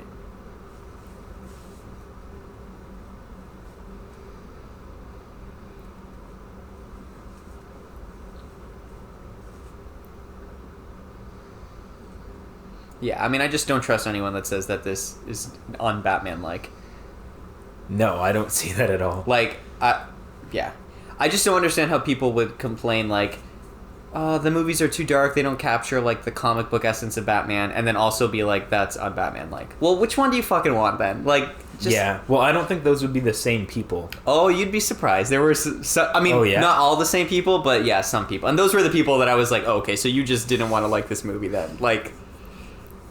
But hey, you never know. I think sometimes people are resistant to change. Maybe when the sequel comes out, people will go back and rewatch this and be like, actually, I was wrong. Because I think that's also kind of what happened with Batman Begins, was like, post-Dark Knight, people were like, oh, I get it now. But at the time, Batman Begins was almost like a sleeper hit. Like, it didn't really, like, strike pop culture in the way that a lot of other Batman movies had. And by other Batman movies, I basically just mean 89, because everything after that, nobody liked. Yeah, coming after that, like, it was just a super hyper-realistic take. And so I think this is a very weird, specific thing that a lot of people maybe weren't prepared for. And I wonder if, in the wake of a sequel, after having almost, slept on it, if you will, people will get back to it. And I do feel like it might be exaggerating a little bit, but this was slept on more than I was expecting. Yeah. Not in terms of performance, but in terms of, like, the amount of people the amount of appreciation that it deserved and how much it actually got. Oh, I completely agree. Yeah, I think absolutely people just went into it with expectations that weren't fulfilled. I think, like, devoid of the expectations, people will appreciate this more in the future. But except this scene. This is absolutely the worst scene. Yeah, if you notice, we're not talking about this scene because the scene is fucking awful. This is the one stain on This is a garbage scene. So much so that if you gave me the choice, we've talked about this, if you gave me the choice between Batman, that last shot of Batman looking into the sky, like cutting from that to credits, or having this scene and the next scene, which is fine, like this scene right here with Selena is fine, I would rather, like, just cut the credits. But, you know, obviously you could also just edit out the Joker scene and then have this scene as well. But yeah, that scene was bad. This scene's good. Not too bad. The little car riding side by side goes on a bit too long, but Marco doesn't like that. I like that a lot. I think it's cute, but I think the only reason I don't like it is because I hate Fast and Furious so much, and it reminds me of Fast and Furious. Specifically Furious 7? Yes, specifically with Paul Walker. But, like, outside of that, yeah. I mean, in the context of just this, it's totally fine, but it reminds me so much of that it pisses me off. Also, I think this would be a perfect... Like, show his suit be a little more fucked up, you know? It's already so clean. He cleaned it off after that mud situation. Like, it can be a bit more fucked up. I like a good, like, costume that changes as the movie goes on. If there's one thing I will say that legitimately holds up about the Tobey Maguire Spider-Man movies, it's that I love that as the movie progresses, by the time you get to the third act, his suit is fucked and he is fucked. Especially in Spider-Man 3. Especially. His mask might as well not be on at that final battle. Yeah. Like, it's half destroyed. And I know people are always like, yeah, that's just because the actor wants, like, more time to be able to act with their face. And, like, I get it, but at the same time, I do think it makes for good storytelling in a superhero sense to show, like, the vulnerability of, this is just a fucking person. Like, his suit's fucked. The dude is, like, it's possible to damage him. He's not just covered in armor. Like, yeah. And it was in the last scene before the Joker scene, like, it was all messed up and exactly. dirty. Or this would have been a great opportunity to unveil his new costume, you know? Yeah. His new, I am now a new type of Batman costume in the scene. That could have worked as well. Although I think I'd prefer it at the beginning of the next movie because... Or, like, established in the next movie rather than just, like... hammering it over the head of, like, I've changed, here's my new suit. Like, I've changed, in the next movie you'll see my new suit. Definitely. I'm totally fine with that too. But, yeah, just weird that it's, like, perfectly clean pristine again. Yeah. I don't know how much longer this takes place after the finale, but... That's true. Yeah, it is great, that little line of dialogue she has where she's like, you're already spoken for or whatever, when he sees the bat signal. Classic Batman. Also, I love his bat bike. I like how it's a little modified now to kind of look more like a comic book bat bike. Cool. Alright, here we go. Let's start playing some Charlie Puth and Wiz Khalifa.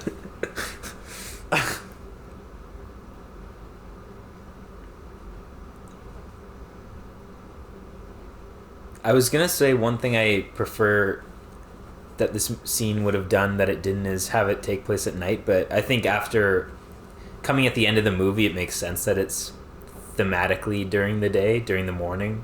Yeah. It is always weird to see Batman during the day, but yeah, it's thematically it makes sense. It's weird, but it definitely it can work when done effectively. I think this does it pretty effectively. But Another weird example is Dark Knight Rises, where the whole final battle is during the day, which I never thought about when I saw it as a kid. But watching it more recently, I was like, wow, that is out of the ordinary. But that also makes a lot of sense being at the very end. I think it shares, like... Yeah. The same thing as this, is like being at the end, for it to be during like a bright morning, it makes the most thematic sense. So definitely, I'm fine with seeing Batman's costume during the day. There it is, the end. And there's the Batman, directed by the GOAT. So I think he's writing the next one with someone else. It's not Peter Craig anymore. But I mean, that's fine. This guy Michael Islan has produced every Batman movie, and seriously, he's just some guy that like was somehow bought some of the rights to be able to produce like the first ever Batman movie, and now just like produces every Batman movie. Well, yeah, his contribution must only be money. Oh yeah, like he truly, yeah. There is no consistency between all of the other Batman movies and any other Batman movie. No, he's just a massive fan that has money.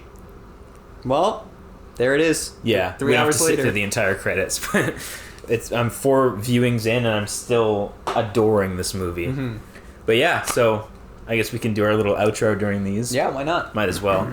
Don't have to worry about sync. But thanks for joining us for this 3-hour-long commentary track on the Batman. If you liked it, we can also try doing it for another movie sometime. Yeah, and maybe one day if Carol's in town, we can all do a commentary. Yeah, a 3-person commentary track. That would be fun. Hey, Carol, if you, for some reason, decided to listen to this, hello. Yeah, glad you could watch the Batman with us. Yeah. Sort of. We've never watched it with you, so... Actually, yeah, we haven't. How about you record your commentary track, and then we sync it with this, and it feels like we're all in the same room. Yeah, we're all just saying the same things. Well, thanks for listening. If you listened, if you enjoyed it, please let us know. If you have made it this far and would like us to talk over another movie that you like or don't like, please let us know. We'd be happy to do it. And also, if you want us to do an episode on Zodiac and made it this far, let us know. Cause, like a podcast episode. Yeah, exactly. Yeah. I mean, maybe one day we'd do a commentary on Zodiac as well, but I think I would just end up watching that movie too much. Yeah. And as always, catch you on the flip side. Catch you on the flip side.